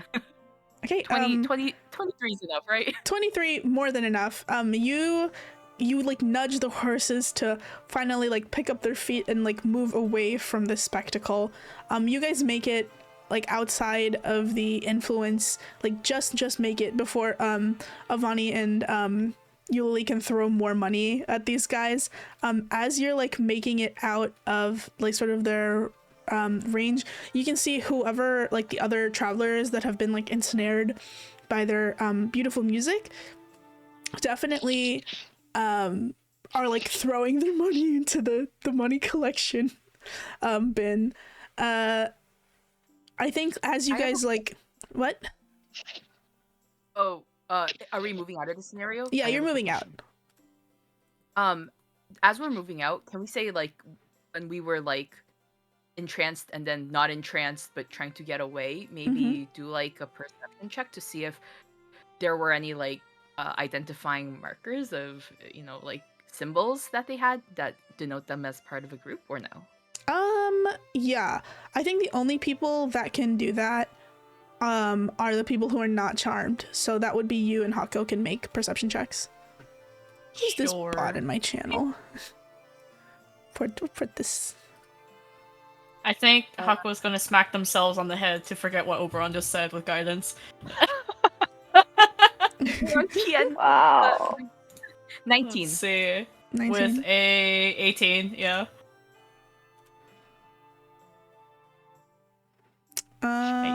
19, 18. So with that, you can I think both of you would note that like this is they're wearing like these verdant like green cloaks, and like two of them have their hoods on, but the one that's singing has their hood off. It's a sort of like blonde, tall, like very tan, like quite handsome elf. And you can see just like a crest on their both of you just note there's like a little like emblem on their like the strap of their like lute that they're like strumming. There's like a symbol for a basically like an entertainers guild. It's quite popular throughout Haiyan actually, because the copper note that some of you know is mostly popular in Lower Orchard. This is a different group that's quite popular in Haiyan. I think Sonmei would know them best, honestly, but even you guys have heard of like or have seen this symbol associated with these bards. I'll give you the group name in a bit. Cool. I turn to Aku and I'm like, I can't believe it's such a big popular entertainment guild, and yet they're using such devilish tricks instead of relying on their own natural talents. They just ignore you after that first guidance comment. They're just like, keep driving, prayer boy. Keep driving, prayer boy. What? I'm like, well, well, Hako responded to me. This is a great day for Oberon. Great day to be Oberon today. Oh. Yeah, great day to be Oberon today. I keep driving the cart. God. So yeah, I guess we're out of the range now, and do the people who were charmed know that they were charmed after the fact? Nope. Seems like it's a pretty high level effect. Like you guys sort of like snap out of it once you can no longer hear the music, and you're like, huh, I don't know why, but I feel like I just lost something. Whether it was a beautiful Kevin, no. piece of art, music-wise, or money, or both, you're not upset that you know, happened to you. Yeah, Kevin would definitely like not feel like, I think you know it factually, but you cannot feel the sort of like telltale after effects of being charmed. Like it's a very like well made effect, very subtle, does not intrusive whatsoever in the way that a lot of like charm spells seem to be. Huh. I'm curious, is this charm spell like, now that we've heard it and we've like everyone's failed it at least once, so like you know how it feels, in the future if we were to come across them again, would it be something that we would recognize, or would it be like, no? I don't think you'd know that at this point. Okay. Interesting. Very interesting. Okay. I'm like, I think we saw or heard Yuli and Avani throwing away their gold, right? Yeah, you definitely saw them like toss money. Oh, I'm like, I called to the back. I'm like, well, Yuli, Avani, I hope however much gold you tossed at them was worth it, because that was certainly a very high level charm that they tried to cast this on there.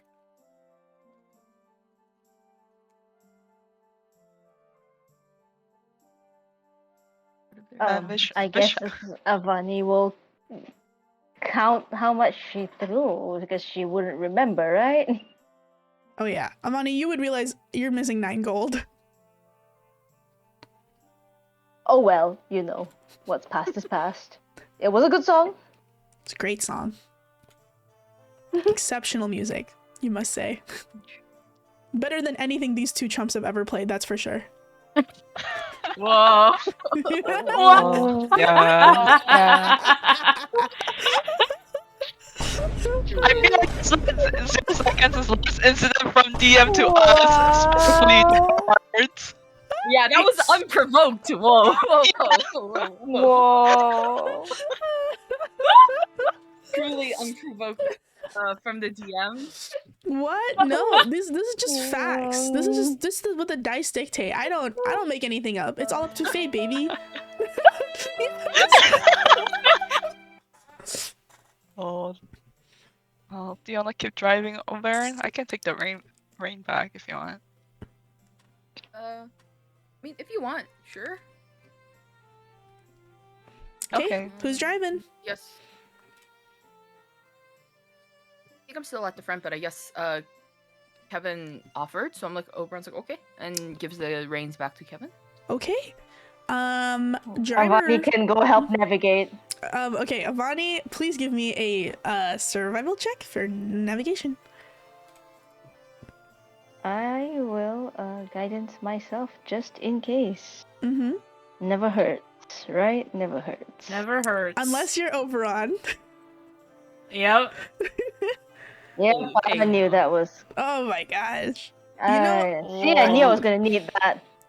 Hey, I think That's you're not no better than me. 11. 11. Honestly, I I think knew I you're was gonna still, need that. I knew I was gonna need that. you're still kind of like a little punch drunk from the previous encounter. The music was just so good. And it was kind of getting you distracted from your normally quite good what do you call it? Like tracking skills. But you managed to like stay on the road more or less. You find yourself sort of like drifting off to like the side though, and then eventually sort of come across like a small like party ahead of you, and they seem to be stopped because there is a giant like tree that has fallen in the middle of the road. Looks to be a bit impassable, and they're sort of scratching their heads.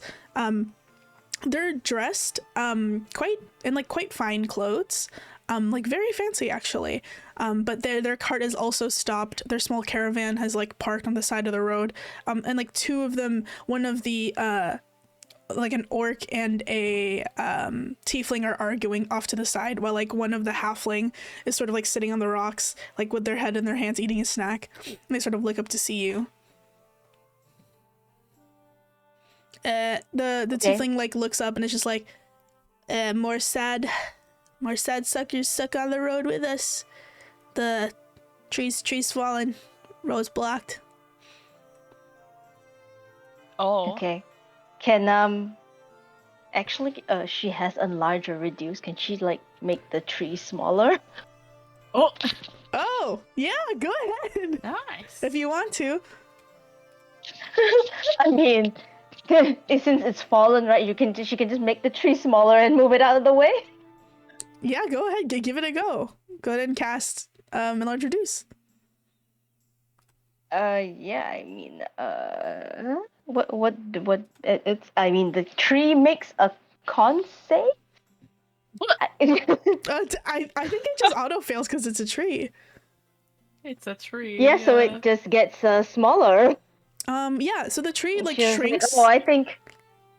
Huh? Yeah, so she goes over. She's like, oh, I think I can do something about this. So she shrinks the tree. You shrink the And, tree. What else? Sorry. and move it out of the way. Yeah, you kick this much smaller tree out of the way.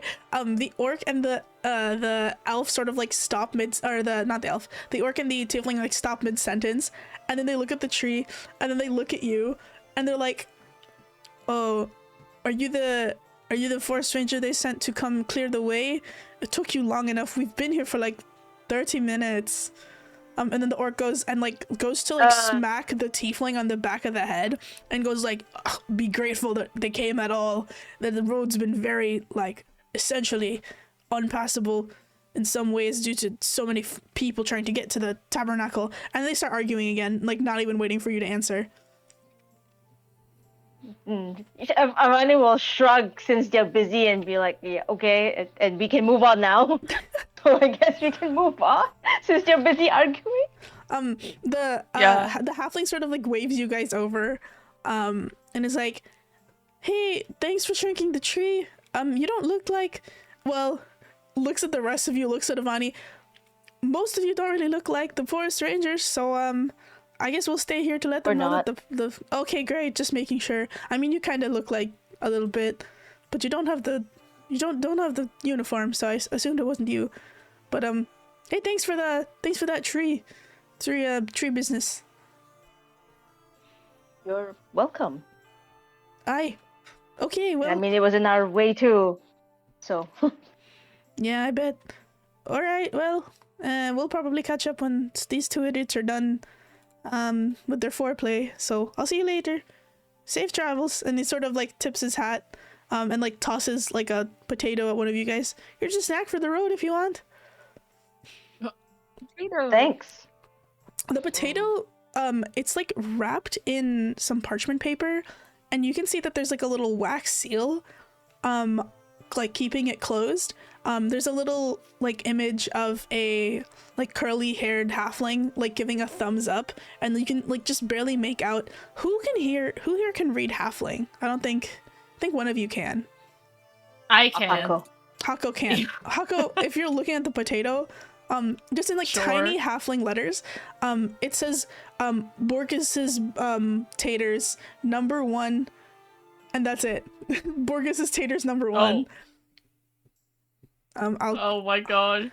Here, I'll put it in the post office. Potato. Potato. It's hot. Potato. It's like pretty hot. Oh, hot potato. Hot potato. I guess we continue eating potatoes. Mm-hmm. Yeah. #1. Farewell, Rain. Oh no, bye, Rain. Good night, Rain. Good night, Rain. Bye. Oh, I was close with the Borgeses.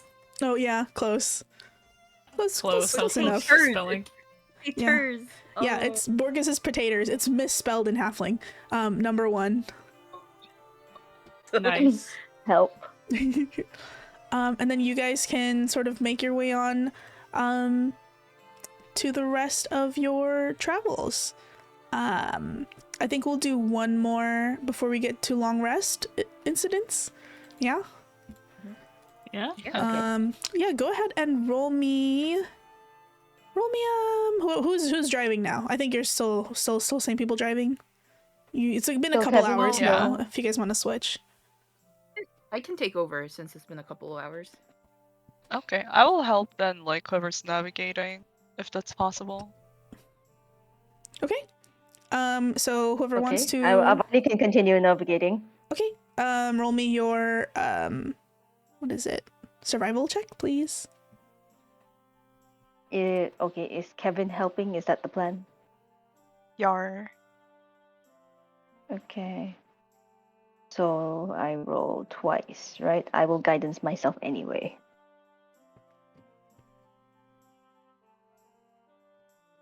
Uh, 16. Ooh. Okay. Nice. Oh. Thank God for the 16. Yeah. Yeah, 16. You kind of like make yourself Wait, find that your way is back on the 20 road. total. 20. Oh, 20, That's perfect. actually 30-20. Nice. Yeah. Yeah, you definitely make your way back onto the road, which is good because it like night is slowly starting to. It's not night yet, but it's definitely like the sun is setting, and you have a feeling you're gonna need to start setting camp sooner or later. Somebody go ahead and make me a 1d100, please. I'll go ahead and do that. Yeah. Not me this time.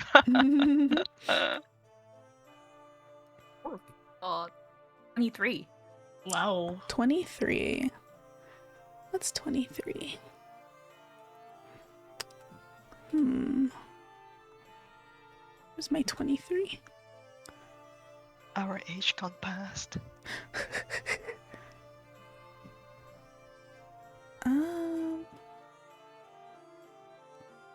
Okay. So who rolled this? Oberon? This seems appropriate. You Oh no. you're driving your cart like at a pretty good clip. You make it to like this sort of like bridge area as you're like crossing like a pretty like nice river. Looks like this. Your cart sort of is like reaching the crest of it.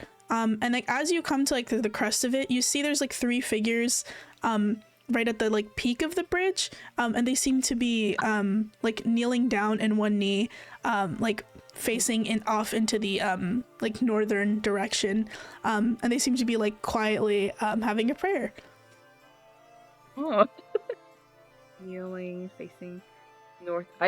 Facing north. Is it in the direction towards the Sheeta Tabernacle or no? No, it's towards the ocean. Oh. Huh. Are they like blocking the road? They're not like blocking it per se, but you will have to like slowly like kind of go to the right. It's not a super wide bridge. You're gonna have to definitely be like, excuse me, pardon me, and sort of like edge around them. Let me see. Well, if they're in the middle of prayer, I don't want to bother them, but we would have to like basically talk to them to like get out of the way, right? Get them out of the way, yeah. Okay. Let me see. I guess when we're close to approaching, I'm like, it's evening at this point, right? Mm-hmm. Sort of sun is setting. You're gonna need to, get a move on if you want to make camp soon. I call out and I'm like, good evening, travelers. So sorry to interrupt you in the middle of your prayers, but we were wondering if you could move just a wee bit out of the way so we could get by. They sort of look at you and they say, "Oh," one of them speaks up, and this guy's a dwarf. He's got sort of like blondish braided hair. He looks up at you just like, "Oh, yes, we can move. If you don't mind just letting us finish up the prayer for the night. We're just in the middle of something at the moment. And then we'll be out of your hair in a bit. Is that all right with you?" How long is that gonna take? Oh, not much longer. Maybe 15 minutes. You can join us if you'd like for a prayer. I switch over to Dwarvish, and in my very special Dwarvish accent, I ask, what god are you currently praying to? Make me a charisma, just like a flat charisma check. Charisma. Damn. Okay. 20, 30, Okay. 20. The blonde dwarf that like is speaking to you, you see him like sort of squint, and he takes his like pinky finger and he sticks it in his ear, and he like cleans it out a little bit, and he says like, lad, could you say that again? Didn't catch you.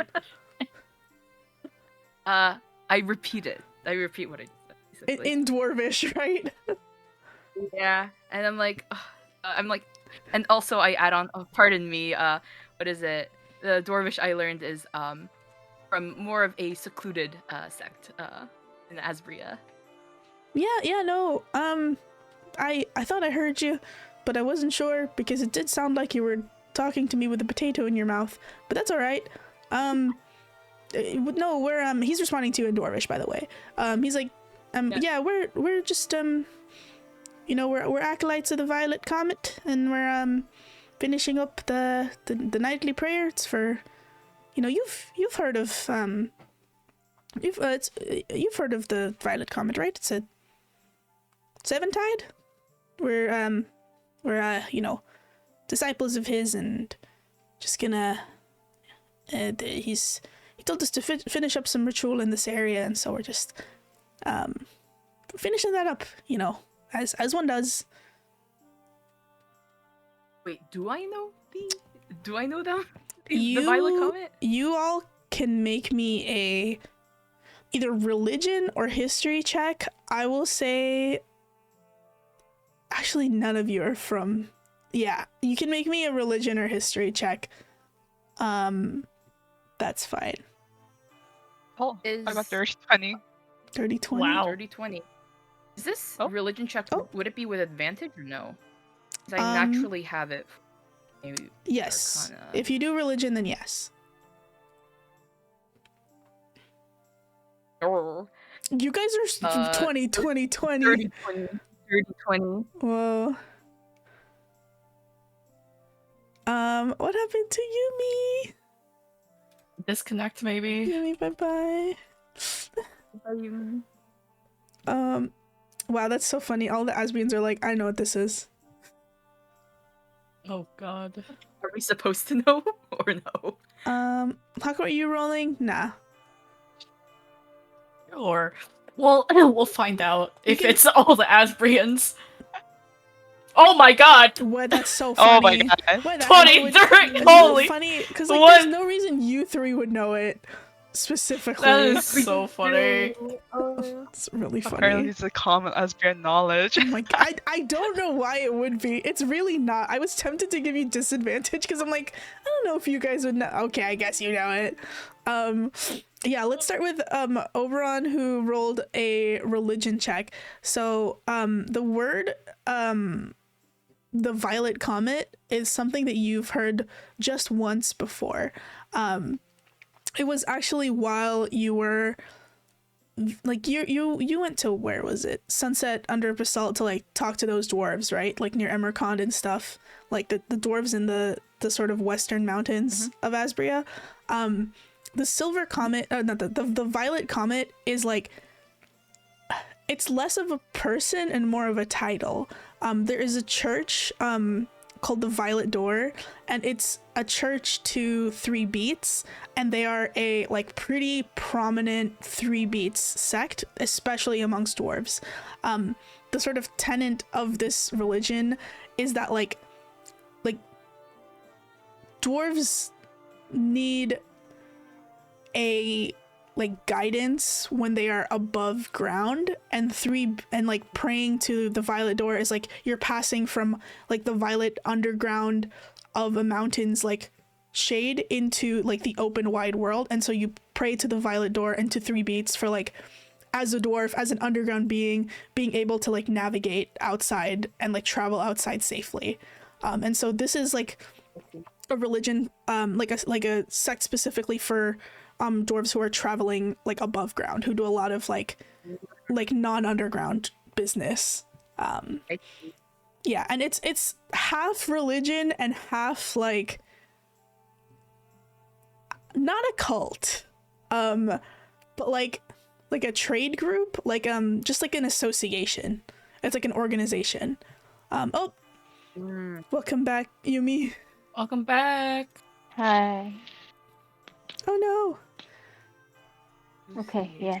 Yeah. Do you have 15 anyway. minutes? I suppose you do now, because they all stopped to ask. Yeah. Okay, what did I miss? So Lord Drop essentially, and Violet Door. yeah. So essentially, they're talking to these dwarves, and the dwarves were like, "Hey, you want to pray with us?" And they're like, "Well, who are you praying to?" And the dwarves are like, "Oh, well, we're part of the Violet Comet, Violet Comet's delegation. And the Violet Comet is basically the head figure of this like church / organization called the Violet Door, and they're dedicated to 3 beats, and they're basically for anyone who's an underground dweller who has to do any business above ground. They sort of like connect with this organization in order to like, it's like a half religious group, half like trade union, basically like AARP. Okay. Like AARP basically. Like AAA. Like they help out like subsurface dwellers like acclimate to life above ground, essentially. Yeah, trade association or organization, it's kind of an all the above. It's like a very big, like wide organization rather than big and tall. Like it encompasses a lot of things and it's very loose, but there's like a religious aspect to it as well as like a community organizational aspect to it. Okay. Interesting. So it's not a cult. It's like it's like AAA. What the hell? It's not a cult. It's definitely, they're not like, you should follow our religion. Like, they're not like that. They're like, hey, we're here to support, like, you know, people from like who are under like the violet shadow, which is what sort of they cast, like being under the shadow of a mountain or being underground. Like people who like are attempting to leave like the shadow of being underground and like living above ground and sort of the challenges that come with it. So that's sort of what this organization is about. And Wow. yeah, and they're they're sort of established throughout the coil. Like I said, it's a very wide organization. I will say with Hako and Kevin's history checks, you guys know them definitely more for like being the organization rather than the religious group. Like you, unless Oberon asks, you'd be like, they follow a god? They have a religious affiliation? Like completely yeah, sounds fake, right? But you do know that they're sort of like they do all that stuff, and especially that the head of the group is called Seventide. He's also a dwarf that is in charge of the Violet Door, and Seventide's title is the current holder of like the Violet Comet title, and that's just basically the head of the group. And you, Hako especially, would know that they are headquartered in Haiyan, even though they have presence throughout the coil. That's good. Yep. Is the head of the group the person's name is Seven Tides, or is that just the title? No, the person's name is Seventide. Oh, okay. Yeah. Well, Avani, you can roll history if you'd like as well. Well, Avani's rolling for history. Mhm. Oberon is like, it's like, what is it? A prayer essentially to, it's the three heats, right? So, yeah. And I'm like, if you don't mind, I will also join in on your prayer, more generally to the three beats. And Oberon gets to praying with them too. Okay. Okay, I guess we are stopping then. You're stopping to pray. For 15 minutes. Yeah, 15 minutes. 15 minutes. Haha, I know nothing. Avani, you're like, I've never heard these people in my life. Yeah, okay. Okay, but I guess if we're stopping to pray anyway, she will join in too. Oh, everyone. Who else is praying? Whoa. We got Avani, we got Oberon. Anyone else? Kevin's watching the horses in the cart. I don't expect the other two to join in. Yeah. Sunmay's asleep. Eulily's like picking her nose, like no clue. So you two can join in. Feel free to make me a prayer roll. That's a 1d100. Okay.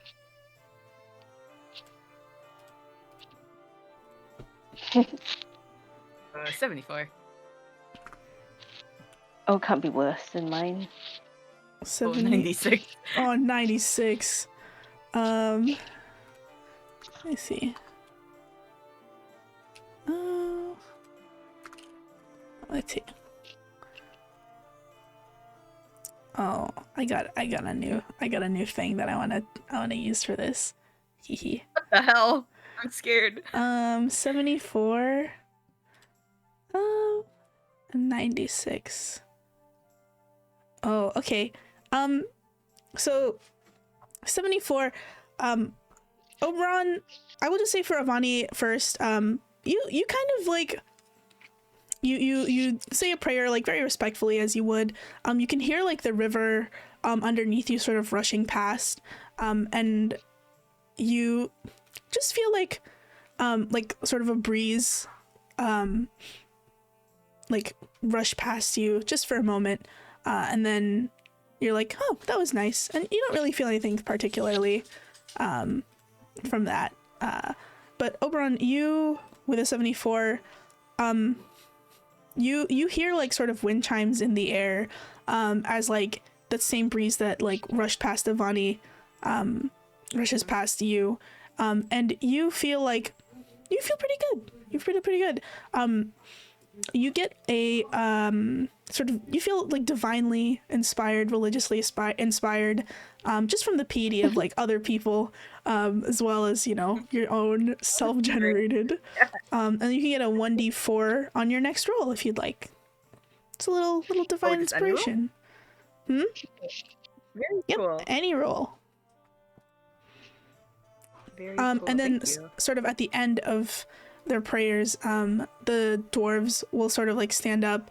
It's one dwarf, one kobold, and then a drow that are the three of them that are there. And they go, okay, I think we're just gonna finish up this little ritual here. You don't have to participate in this. This is sort of like our own thing, but really appreciate joining in the prayer. And then the three of them like clasp each other's like forearms, step onto the lip of the bridge. One of them says an incantation and they jump. Oh, You hear them like it's like sort of happens pretty fast. They all jump into the water. One of them like sort of screams in like glee as they like splash and like they drop into the water. And like all of you for a moment sort of see like the water like shimmer like with a sort of just a pale lilac hue just for a moment before they like all resurface and they're all like laughing and clapping each other on the arms, and then it seems like they're gonna start setting up camp down at the bottom of the bridge, and you guys are free to go past them. Yay! It was a dwarf, kobold, and what? What was A the dwarf, third? kobold, and a drow. yeah. Yep. Okay. Very cool. All right. I guess we shall continue going. I think Oberon, as we're passing by, was looking at the river with great interest because it shimmered that strange lilac color, right? Mm-hmm. Like, I wonder if there's something in the water, but he's not gonna jump down now. You're not gonna No. jump? No. Jump. I'm wary that Oberon will join them. Kevin's gonna take the reign on this. The place to sleep. Kevin's gonna take the car. Okay. Yeah, oh, we're not jumping off the cart. Okay. I'm just Jump looking. Oberon! No. Whoa! We got some we got some bait going on in here. Sweet Whoa. bait. Problematic. Whoa. After the comment today, I think honestly that's justified. It's true. It's true. It's true. Yeah. I Okay. think Kevin is gonna drive further away from the the prayer people. Okay. Yeah, you That's where can. we find a place to set up camp. Yeah, you guys can set up camp. How is everyone feeling? Do you want to do like a whole night's worth of long rest encounters, or do you just want to skip till tomorrow? Because I know we're kind of running long. I mean, I don't mind doing more encounters, but Avani or It's up to you. Yeah, Yumi, Eepy, It's okay. No, You it's good? up to you. everybody good? Okay. Yeah. Yeah, let's do some long rest encounters. So you can set up camp a little bit further away from them. As you're like, you know, splashing, as you're like driving the cart away, you can hear them splish splashing in the river, sort of laughing jovially. And then, Oberon wants to go party with. yeah, I bet he does. Yeah. Okay, and you can go ahead and Anyways, set up camp. I will just say, as you like stop the cart, Oliver sort of jumps out. There's like a whole body like dog wiggle, and then like Oliver. rolls around in the dirt, like ready to go to bed. Aww. Aw. Beep beep. Cute. Yep. Okay, you guys want to set up your watch? Who's going first? I can take two. Oh, then Avani can go first. Okay. Give me 1 second. I'll go second. Guess I'll take last watch then. I can take third. How many watches? 4, I think. It's usually last 4. Oh, wait, we can all just each do one watch because there's 4 players here. Yeah. Akko can give one person advantage for one shift. Because they can just double up with no consequence. Wanna join Who me wants then? advantage? Sure. Okay, Or I'm the back. other option is joining a parent. Oh, welcome back. Oh, Is Well, that I an mean, option? she could. Well, I mean, they could join Avani. yeah, that's true. true. I feel like that's overkill with 2 perception people. Right? I'm gonna say this. My perception is probably the lowest out of the whole party. Would Akko help him? Whoa. No. Whoa. No. But also, Hako would I think That's about it, true. I still have the advantage of my perception from the vampire sucking. Yes, you do. Oh, right! Yeah. So if Damn. you wanna Your join suck. a parent, Oh my Oh. god! Want is a strong word! Whoa. Listen. Up to you. I would say go for plot maxing, but you know, that's just me. what do you think is Akko's funniest? work. Akko's plot maxing is getting away from Oprah. Yeah. That's what I'm saying. Do what yeah. you think Haku would do. Yeah. Yeah, I think they'll just wait, if they're third shift. Damn. I'm Do you wanna switch shift with me then? Do you wanna You go wanna second? switch? Or I'll Yeah. go- Sure. We can do that. Sounds good. Watch maxing. Watch No more maxing. interrupted rests. Yeah. Watch maxing. Yeah, and if you wanna join the Bonnie, I guess that also Yeah, works. I can do that. Alright. We've sorted it out. Okay, who's Happy. first? Avani. Okay, And Hako. Okay. Avani. And Hako, I suppose. Go ahead and make me Yeah. your perception checks. Okay, I will guidance myself because I've been rolling badly today. It's a rough Also night for guidance. Avani. Ooh, Okay, never 23. mind. Okay. It's not bad. Mm-hmm. Let's see. 21 25. plus... Also 25. Wow. Oh, okay. Wow, One of we you. are perceiving. One of you can. I'm just gonna roll a 1d2 to see who gets it. Okay, Oh. Hako. Oh god. Hako, please roll me a 1d100. Oh, 1D hundo. Mm-hmm. I wonder... Oh! A 7! Oh, 7. Whoa. Interesting. Another my divine intervention. Okay. God. Um, Popping up again. Jesus Christ. Literally. Hako, you're getting really hungry. What the heck? Like really, really hungry. You think if you don't eat tomorrow's rations now, you might like do something rash. Like your stomach, Avani, you can hear it with your high perception. Like Hako's stomach like lets out a honestly quite magnificent roar. And like you can feel it like move slightly underneath your hand, Hako, if you like press your hand against your stomach. You are Ow. ravenously starving. Tomorrow's rations are looking really yummy. Damn. Sure. Even if they don't need to eat, I guess they'll just be like, well, I just won't eat tomorrow. So they'll eat it. Yeah, I guess. this is weird because like you haven't felt like the need, like hunger really isn't something that you're used to feeling, which is why it feels so like sharp and acute to you at this moment. Avani is like, is something wrong? Because, you know, he's like never actually seen Hako hungry. Yeah. I think they usually eat as like a pastime. Like, to look Bored. normal. Most of the time. Bored. They're just like, I don't know. I was suddenly hungry or something. Don't know what that's like, but that was strange. Yeah, Hako, That is kind of strange. yeah, you guys are Shall we? Hako ends up eating all of your rations for tomorrow, so you guys are gonna have to spend the morning like looking for something, like hunting for something to eat, before you head out for the day. Can we do like a medicine? Can we do like a medicine check or something? Like, is Hako okay? Yeah, sure, go No. ahead. I will guidance myself. Just in case, yes.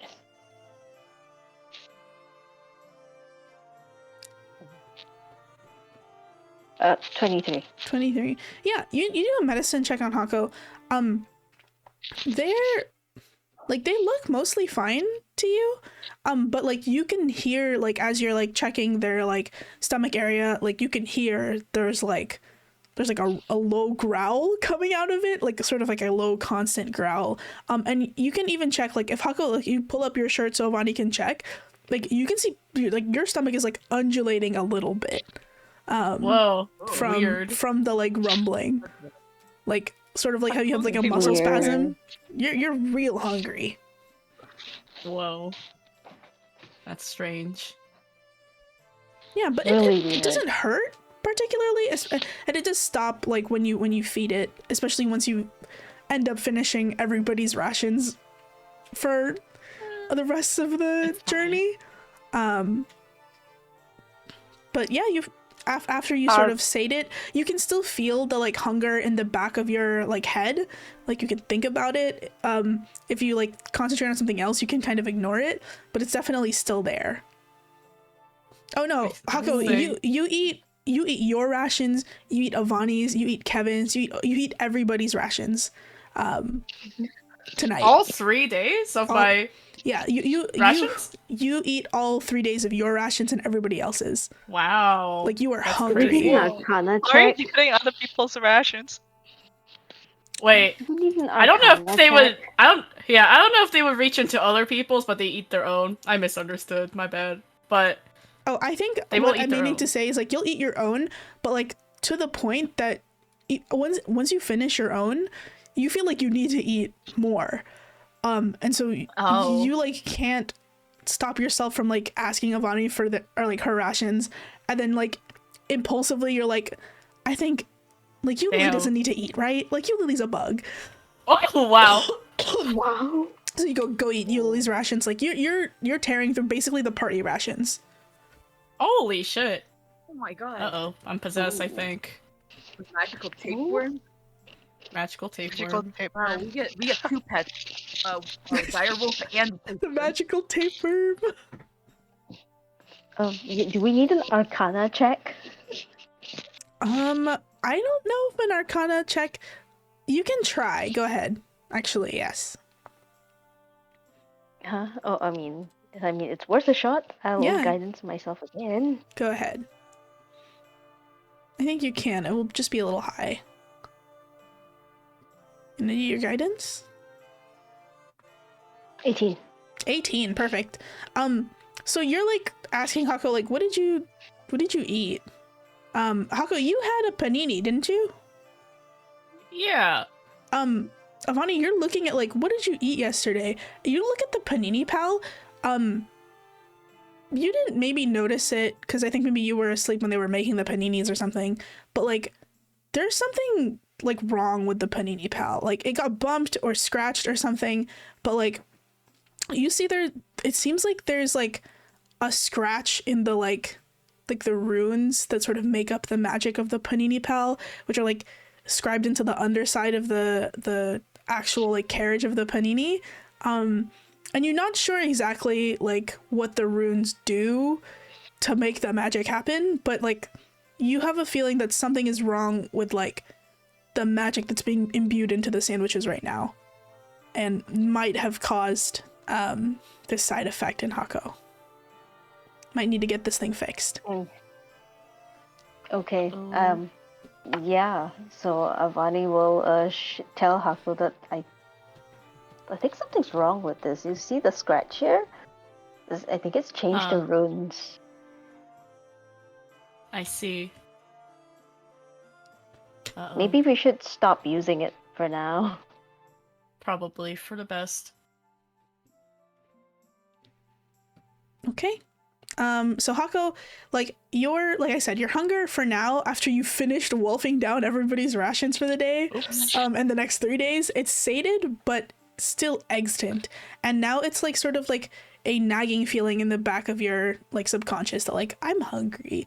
Not hungry enough to do something about it, but you're hungry in a sensation, like a sense that you have not been hungry before, and now you are, and it is kind of annoying. Damn, this hunger shit sucks. Imagine Yeah. needing food. Yeah, basically yes. It was like, imagine needing food and Avani's looking at you like, yes. You know, like the rest of us.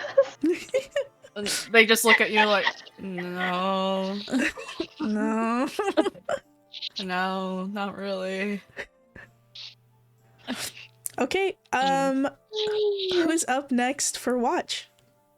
It's actually Haku on their Haku own. again? Unsupervised, yeah. Unsupervised. Avani, you go to bed worried. But alas. It's like, are you sure you're okay for the watch? I'm gonna have to be. Okay. Go ahead and make me that perception check, Hako, please. Alright, I give myself that guidance. Cause Lord, I need it. 15? 15? Great. You're listening through the night. This one I will roll. I think it'll be funny if I roll it. 6. Whoa! What the Another hell? whoa! Another sub 10? What the fuck? What's going on? Fascinating. What's going on? Hako, I think your like extreme binge eating has gotten you in like a food coma. Like you're suddenly kind of eepy, which is weird because you don't sleep. You're like, where are these bodily functions coming from? This isn't what. Why do I feel so weird? Go ahead and make me a con save. Oh boy. Yeah, because I'm good at those. No, I'm not. 6.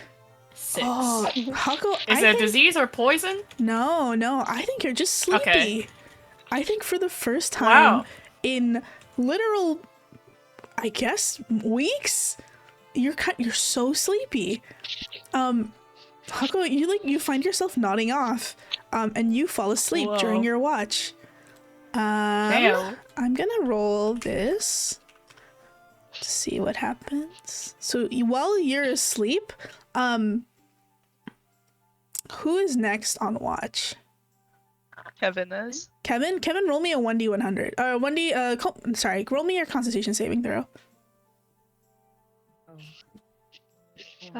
Wish me luck. 15. 15.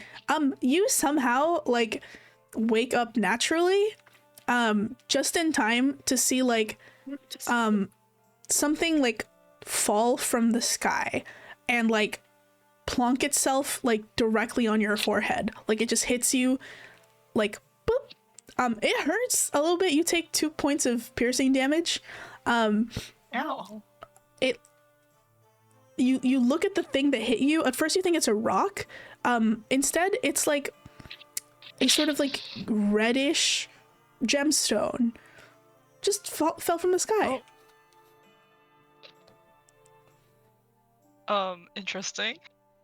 You also see that Hako is like asleep, which is in like the eyes closed kind of way, not in the stares into the wall for 4 hours kind of way that Hako usually sleeps.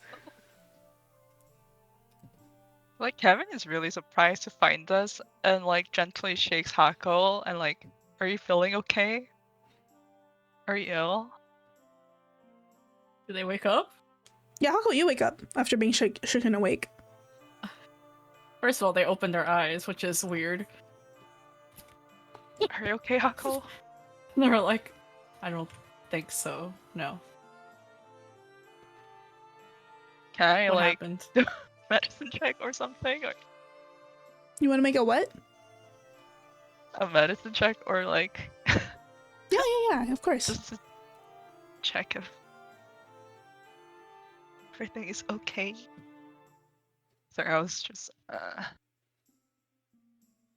always lose where medicine is. Not 20. 23. Wow. Whoa. Crazy. Kevin, you notice that like Hako's Hako's a little like colder than usual. Hako's not very warm-bodied, warm-blooded, kind of clammy in general. But Hako's like kind of like colder than usual, and like clammier than usual. If you didn't know any better, like you'd think Hako had like a fever, like a cold fever. You can also hear like just the faintest like rumbling coming from the direction of Hako's stomach, but you can't tell. They don't seem sick otherwise.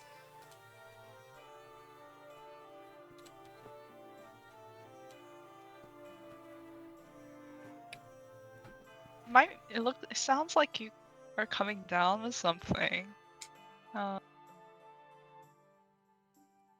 Really? You They feel kind of look at colder. themselves. Am I?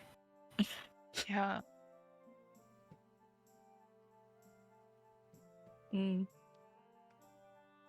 Well, go rest up. I don't think I can really do anything to help you feel better. So Kevin really just said, "Damn, you look bad." Anyway. Yeah. Go lie down, girl.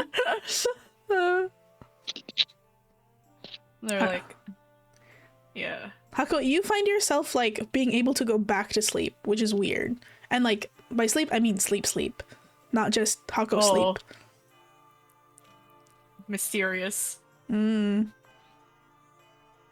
mysterious. Kind of tempted. Well, can I like just do like a ritual identify as Hako sleeping just to see if that like tells me anything? No. Okay. Can't just identify a person. Oh.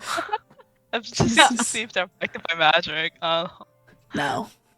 I will just say no. Okay, that's fine. Yeah. You can go ahead and make me your perception check now. Do I still have advantage for this? Yeah, you should. Wait, the passive. Where's...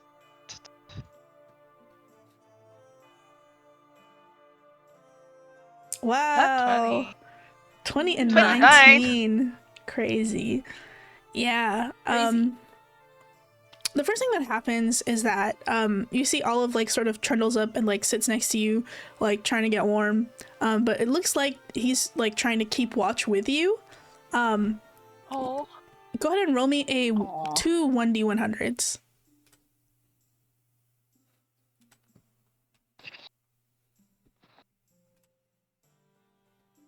Kevin's gonna also just kind of open up his like coat so like he stays warmer. Oh, how nice.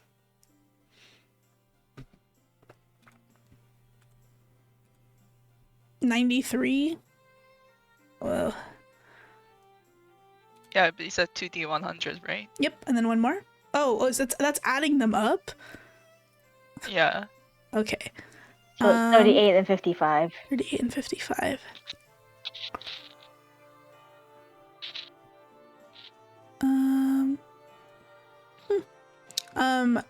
So you're sitting there like keeping watch, trying to keep warm. And when you start to hear like you've heard them the whole night, but they start to get louder at this point. The sound of crickets starts like kicking up much louder. And they're pretty insistent, pretty incessant. Their chirping kind of reminds you of an old song you've once heard. You can't place your finger on where you've heard it, but you've definitely heard it before.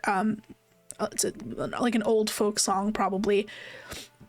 The song that the crickets are playing, that you're reminded of, it gets stuck in your head. You basically have an earworm of this like little cricket song throughout your watch. And then like sort of halfway through, you see Olive like hops out of your coat and like darts off into the woods and then like barks a little bit and then like comes back and then there's something in their mouth and they sort of drop it at your feet, like tail wagging. Oh. Hey, love. What is that in your mouth? Roll me actually no, you did roll me 1d100. Let me see. Ah, okay. So he drops it in front of you. It's a book. He found it in the dirt. And he's like wagging his tail very proudly, having presented it to you. Aw. Wait, do I know the sex of the olive? It's a boy dog. Okay. Oh, good boy. And like, Kevin like picks it up and like kind of pets Olive with the other hand. Can I check out what the book is? Yeah, the book says on the cover you sort of have to like dust some of the dirt away, and there's definitely like little baby wolf teeth bite marks in the corner, and it's a little wet because he was drooling on it a little bit, but you can very like eventually make it out. The book says missing things and where to find them. It seems to be an instruction manual. You can tell that the book is made out of like mostly parchment, and it's sort of bound together, you know, like that Japanese stab binding. It's like bound together with what looks to be like really like nice rope, like nice thin like string rope.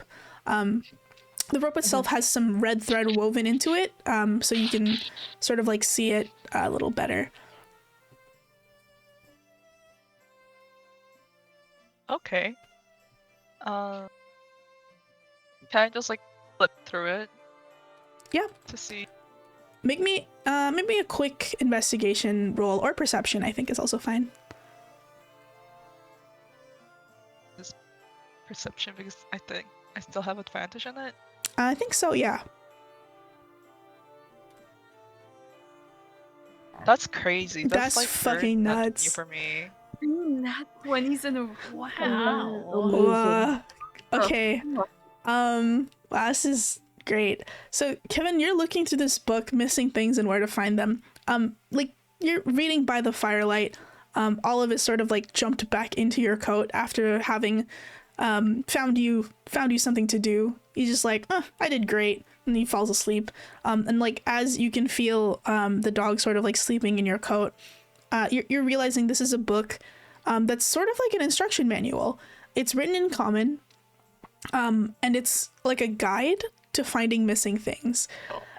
Flipping through the pages, you see, well, it starts out with like simple suggestions on like, hey, have you checked the last place that you put it? It like eventually goes into magical means of finding things, describing spells and describing items that would like help you find missing things and how that works. And then when you get like to the end of the book, it starts to even list religious solutions to finding missing things. One thing that catches your eye, there's a ritual written in here on like how to find like missing important things to you when you don't know what it is you're missing. And like the text sort of reads, this ritual is not something to be used as a first attempt. Angering a ritual because you forgot to look under your bed isn't a great way to go. Not all rituals are kind to their casters, so keep that in mind when searching for things you don't know. And then sort of towards the end of the book, you can see there's a couple pages ripped out, but like some of the text from those pages has been like scribbled on and like crossed out. One person even wrote like one of the like scratched bits underneath has like handwriting that says like, this shit doesn't even work, what's the point? And the page that's sort of like torn and like crumpled from is like how to find a missing person. And that section of the book is mostly like again, rituals first, and then religious, and then like magical solutions. And a lot of like that section in general has been crossed out and like crumpled and ripped on. Okay, Kevin's just gonna read. Damn, this person must have been desperate. Yeah, must have been. And like, can he also spend some time during his watch to like ponder upon the gem that woke him up? Sure. Make me a perception check, or yeah, make him just perception check.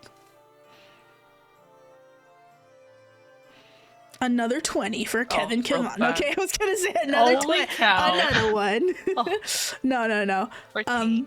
Yeah, 14. It's like a nice gem. You're pretty sure it's not a ruby. It might be like a garnet or a carnation or something, but it's like a nice red, like deep red color, sort of sparkles a bit in the light. It's like sort of like rectangle cut, if that makes sense. And it looks like it was probably set in something. It's not like a naturally occurring gem at all. It was probably like cut and by like a gemsmith or something. Just bonked you on the head. What a random thing just suddenly dropping out of the sky.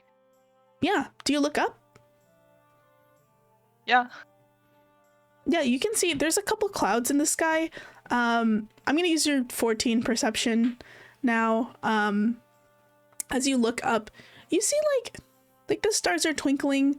Some of the clouds seem to be moving kind of fast, making you think there might be some like fouler weather on the way. But this is like the last watch. I think there's 3 watches, or does Obi have one more? Oberon's after. Yeah, this is almost last watch. Dawn is gonna start coming up pretty soon, and you hope the weather will hold at least until you get to the tabernacle. And that's the end of your watch, unless you want to do something else. That's it. You gonna go wake up Obi? He's gonna do his very best to like just carry the sleeping olive with him as he just gently pokes Oberon awake for the next shift. Yeah, that dog drools on you 100%. That's fine. Kevin's probably used to it. Yeah. What? Okay. Oberon, your watch? Oberon gets up, and before Kevin goes to bed, he asks Kevin, like, anything interesting happen? Is everyone okay? A random gem fell out of the sky, and I think Hako might be coming down with something. But otherwise, it's been pretty quiet. Oh, interesting. I thought Hako couldn't get sick, or weird. They were definitely feeling a bit clammy than usual. So it's getting chiller up here, so make sure you stay warm. Oh, okay, will do. It is now my watch. It's your watch. Go ahead and make me a perception check, please. Okay. Before I do a perception check, can I do a prayer roll for Hako? Are you praying for Hako's illness? No, I'm praying to the lingering to cure Hako of whatever's ailing them. Okay. Go ahead. Make me that roll. Hako was like, I'm not gonna be a bother. Overon, I will. I will. No, it's not. It's 76. Yeah. No dice, unfortunately. Kind of just the night passes. Habits of keeping tapeworm. Okay. Perception, right? Uh-huh. 19? Yeah, not bad. Go ahead and roll me a 1d100.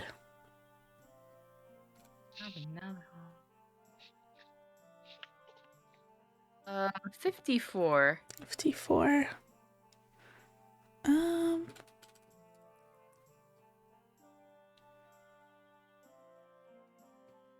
Oh, okay. So you're like managing to hold on to your, consciousness during your watch, trying to keep yourself awake, trying to keep yourself alert. When you sort of like looking up at the sky, you feel sort of like a little bit of a thirst come up on you, and you sort of pick up your water skin to like take a sip. Tastes kind of funky. Smells bad, actually. Whoa. Well, I don't. If it smells bad, I don't drink it. Yeah, I think you sort of like drink it and you like spit it out. You're like, bleh. Yeah. It's just white. It's just supposed to be water, though, right? Sorry? Yeah, it's just supposed to be water. Do you look inside your water skin? Yeah. Yeah, there's like some gross like black mold on the inside of your water skin. Seems like it got a little moldy. What the? Oh, okay. What is it? Can I? I'm gonna pet as well. Black mold pet. Oh my god. That's so many creatures. So many creatures this game. Can I like pour the water out next to the firelight and like investigate? Like, is it like just looks like regular black mold or? Yeah. Like, You don't even need to make an investigation roll. You pour it out, and like the water itself is mostly fine. You can see some like black bits, like little wisps floating in it. Your water skin smells kind of rank though. Like something's growing in there. I think you're gonna need to clean it out. Does prestidigitation help clean it out? I might have to ask Kevin. Yeah, but now you're kind of out of water for the night. You're gonna need to fill up probably. Okay. Well, we just passed by the river, you know, where the bridge was. So. Are you gonna go back? Let me see. Is everyone else's water skin like? Can I check their water skins too? I assume it's just out, right? Yeah. Are you gonna check their water skins? Yeah, to see if there's any black mold growing in their water skins. Black mold.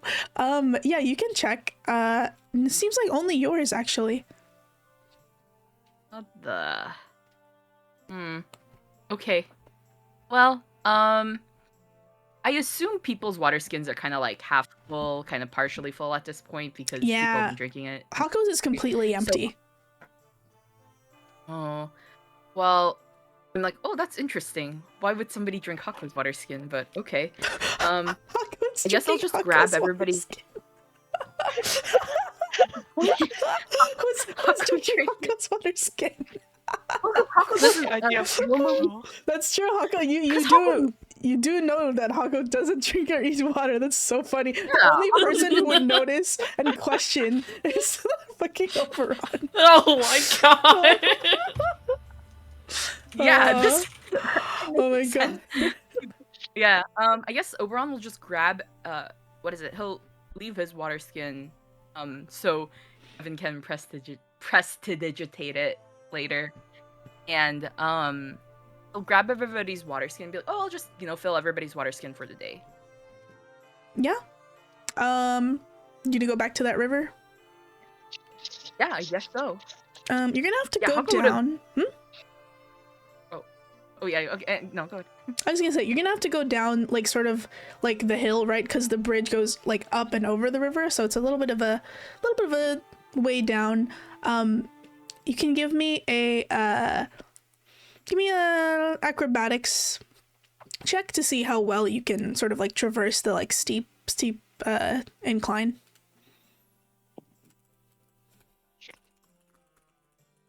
13. I'll just add my 1d4 now.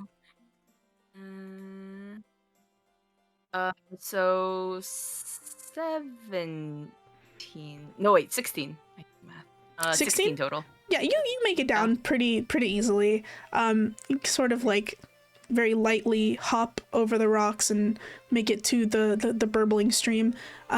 You're still pretty close to where those 3 subsurface dwellers like presumably like set up camp for the night. But you don't seem to see their fire anywhere.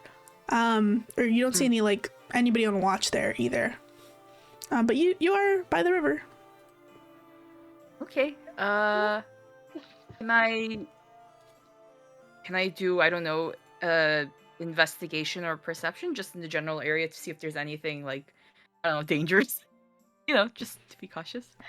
Yeah, go ahead and make me a perception check. All right. 18. 18. Yeah, so like as you're filling up your water bottle, you have like night vision. You can see like dark vision. You can see pretty far, like 60 feet, but like it's still weird that it's dark over there because like you guys camped a little bit of ways away, but not that far. And you kind of notice like squinting into like where they were setting up camp, there's like no fire and there's like no tents. And instead you just see like a bunch of rocks on the ground. Sorry. There's a bunch of rocks in the ground in the shape of like a doorway. And you don't really see like the three of them. Okay. I'm like, I shrug and I'm like, oh, must be some sort of dwarven ingenuity. And I pull up the rest of the party's water skins. Okay, yeah, they're filled up. Gonna head back? Yeah. Can I perception check the dwarven doorways just out of curiosity? You can make me an investigation check. Okay. 16? 16. Yeah, so you notice the doorway shaped like rock pile. There's like a couple of like you see like footprints sort of around it. Almost like they were shuffling about camp. You can see like what is the remnants of like somebody had some dinner. And with your 16, I will say that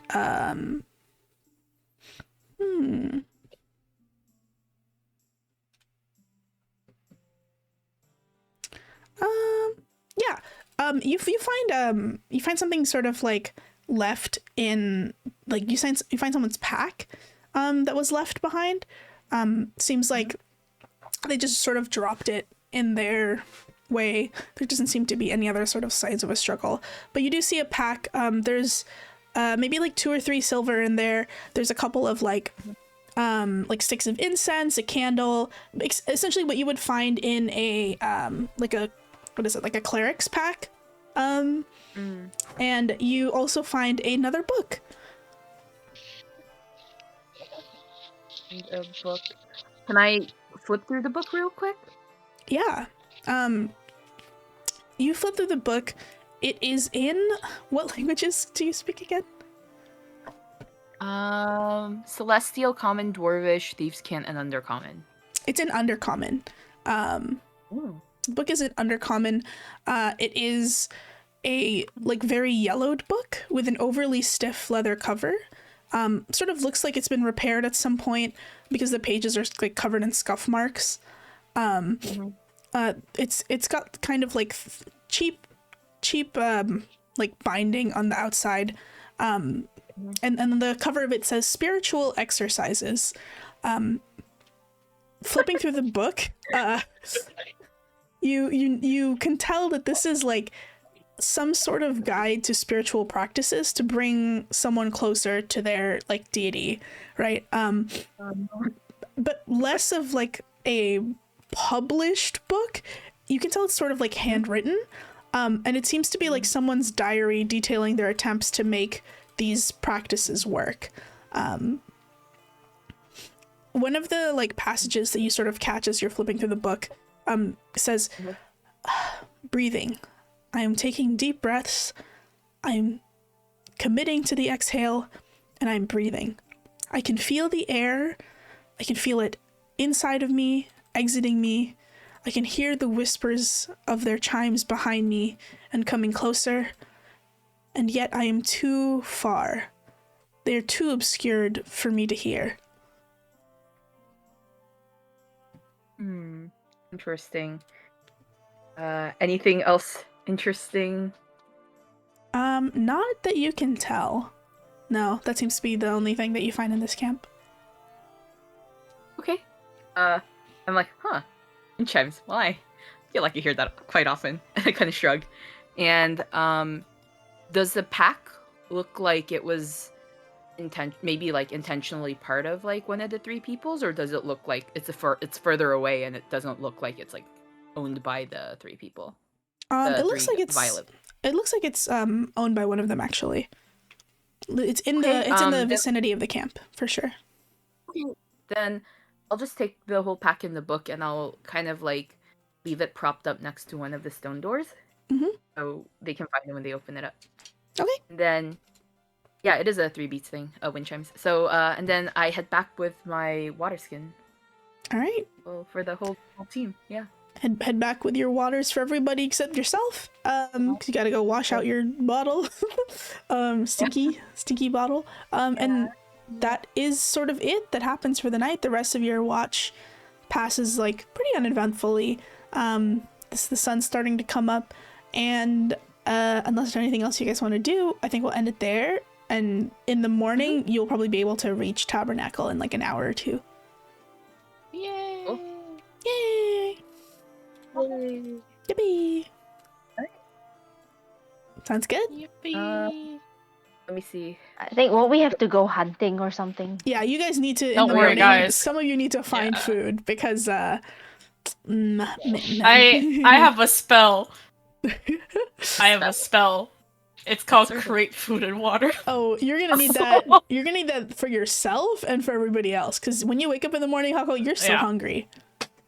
Oh wow! You are hungry. I think they're gonna need to. I think they need to curse check themselves. Remind me to do that later, or I could do it now. Up to you. We'll do that later. Yeah, we'll do that later. I'm writing it. Yeah, write that down. Okay. Yay! Yay! Good job, everybody. Let me stop stream. Yippee!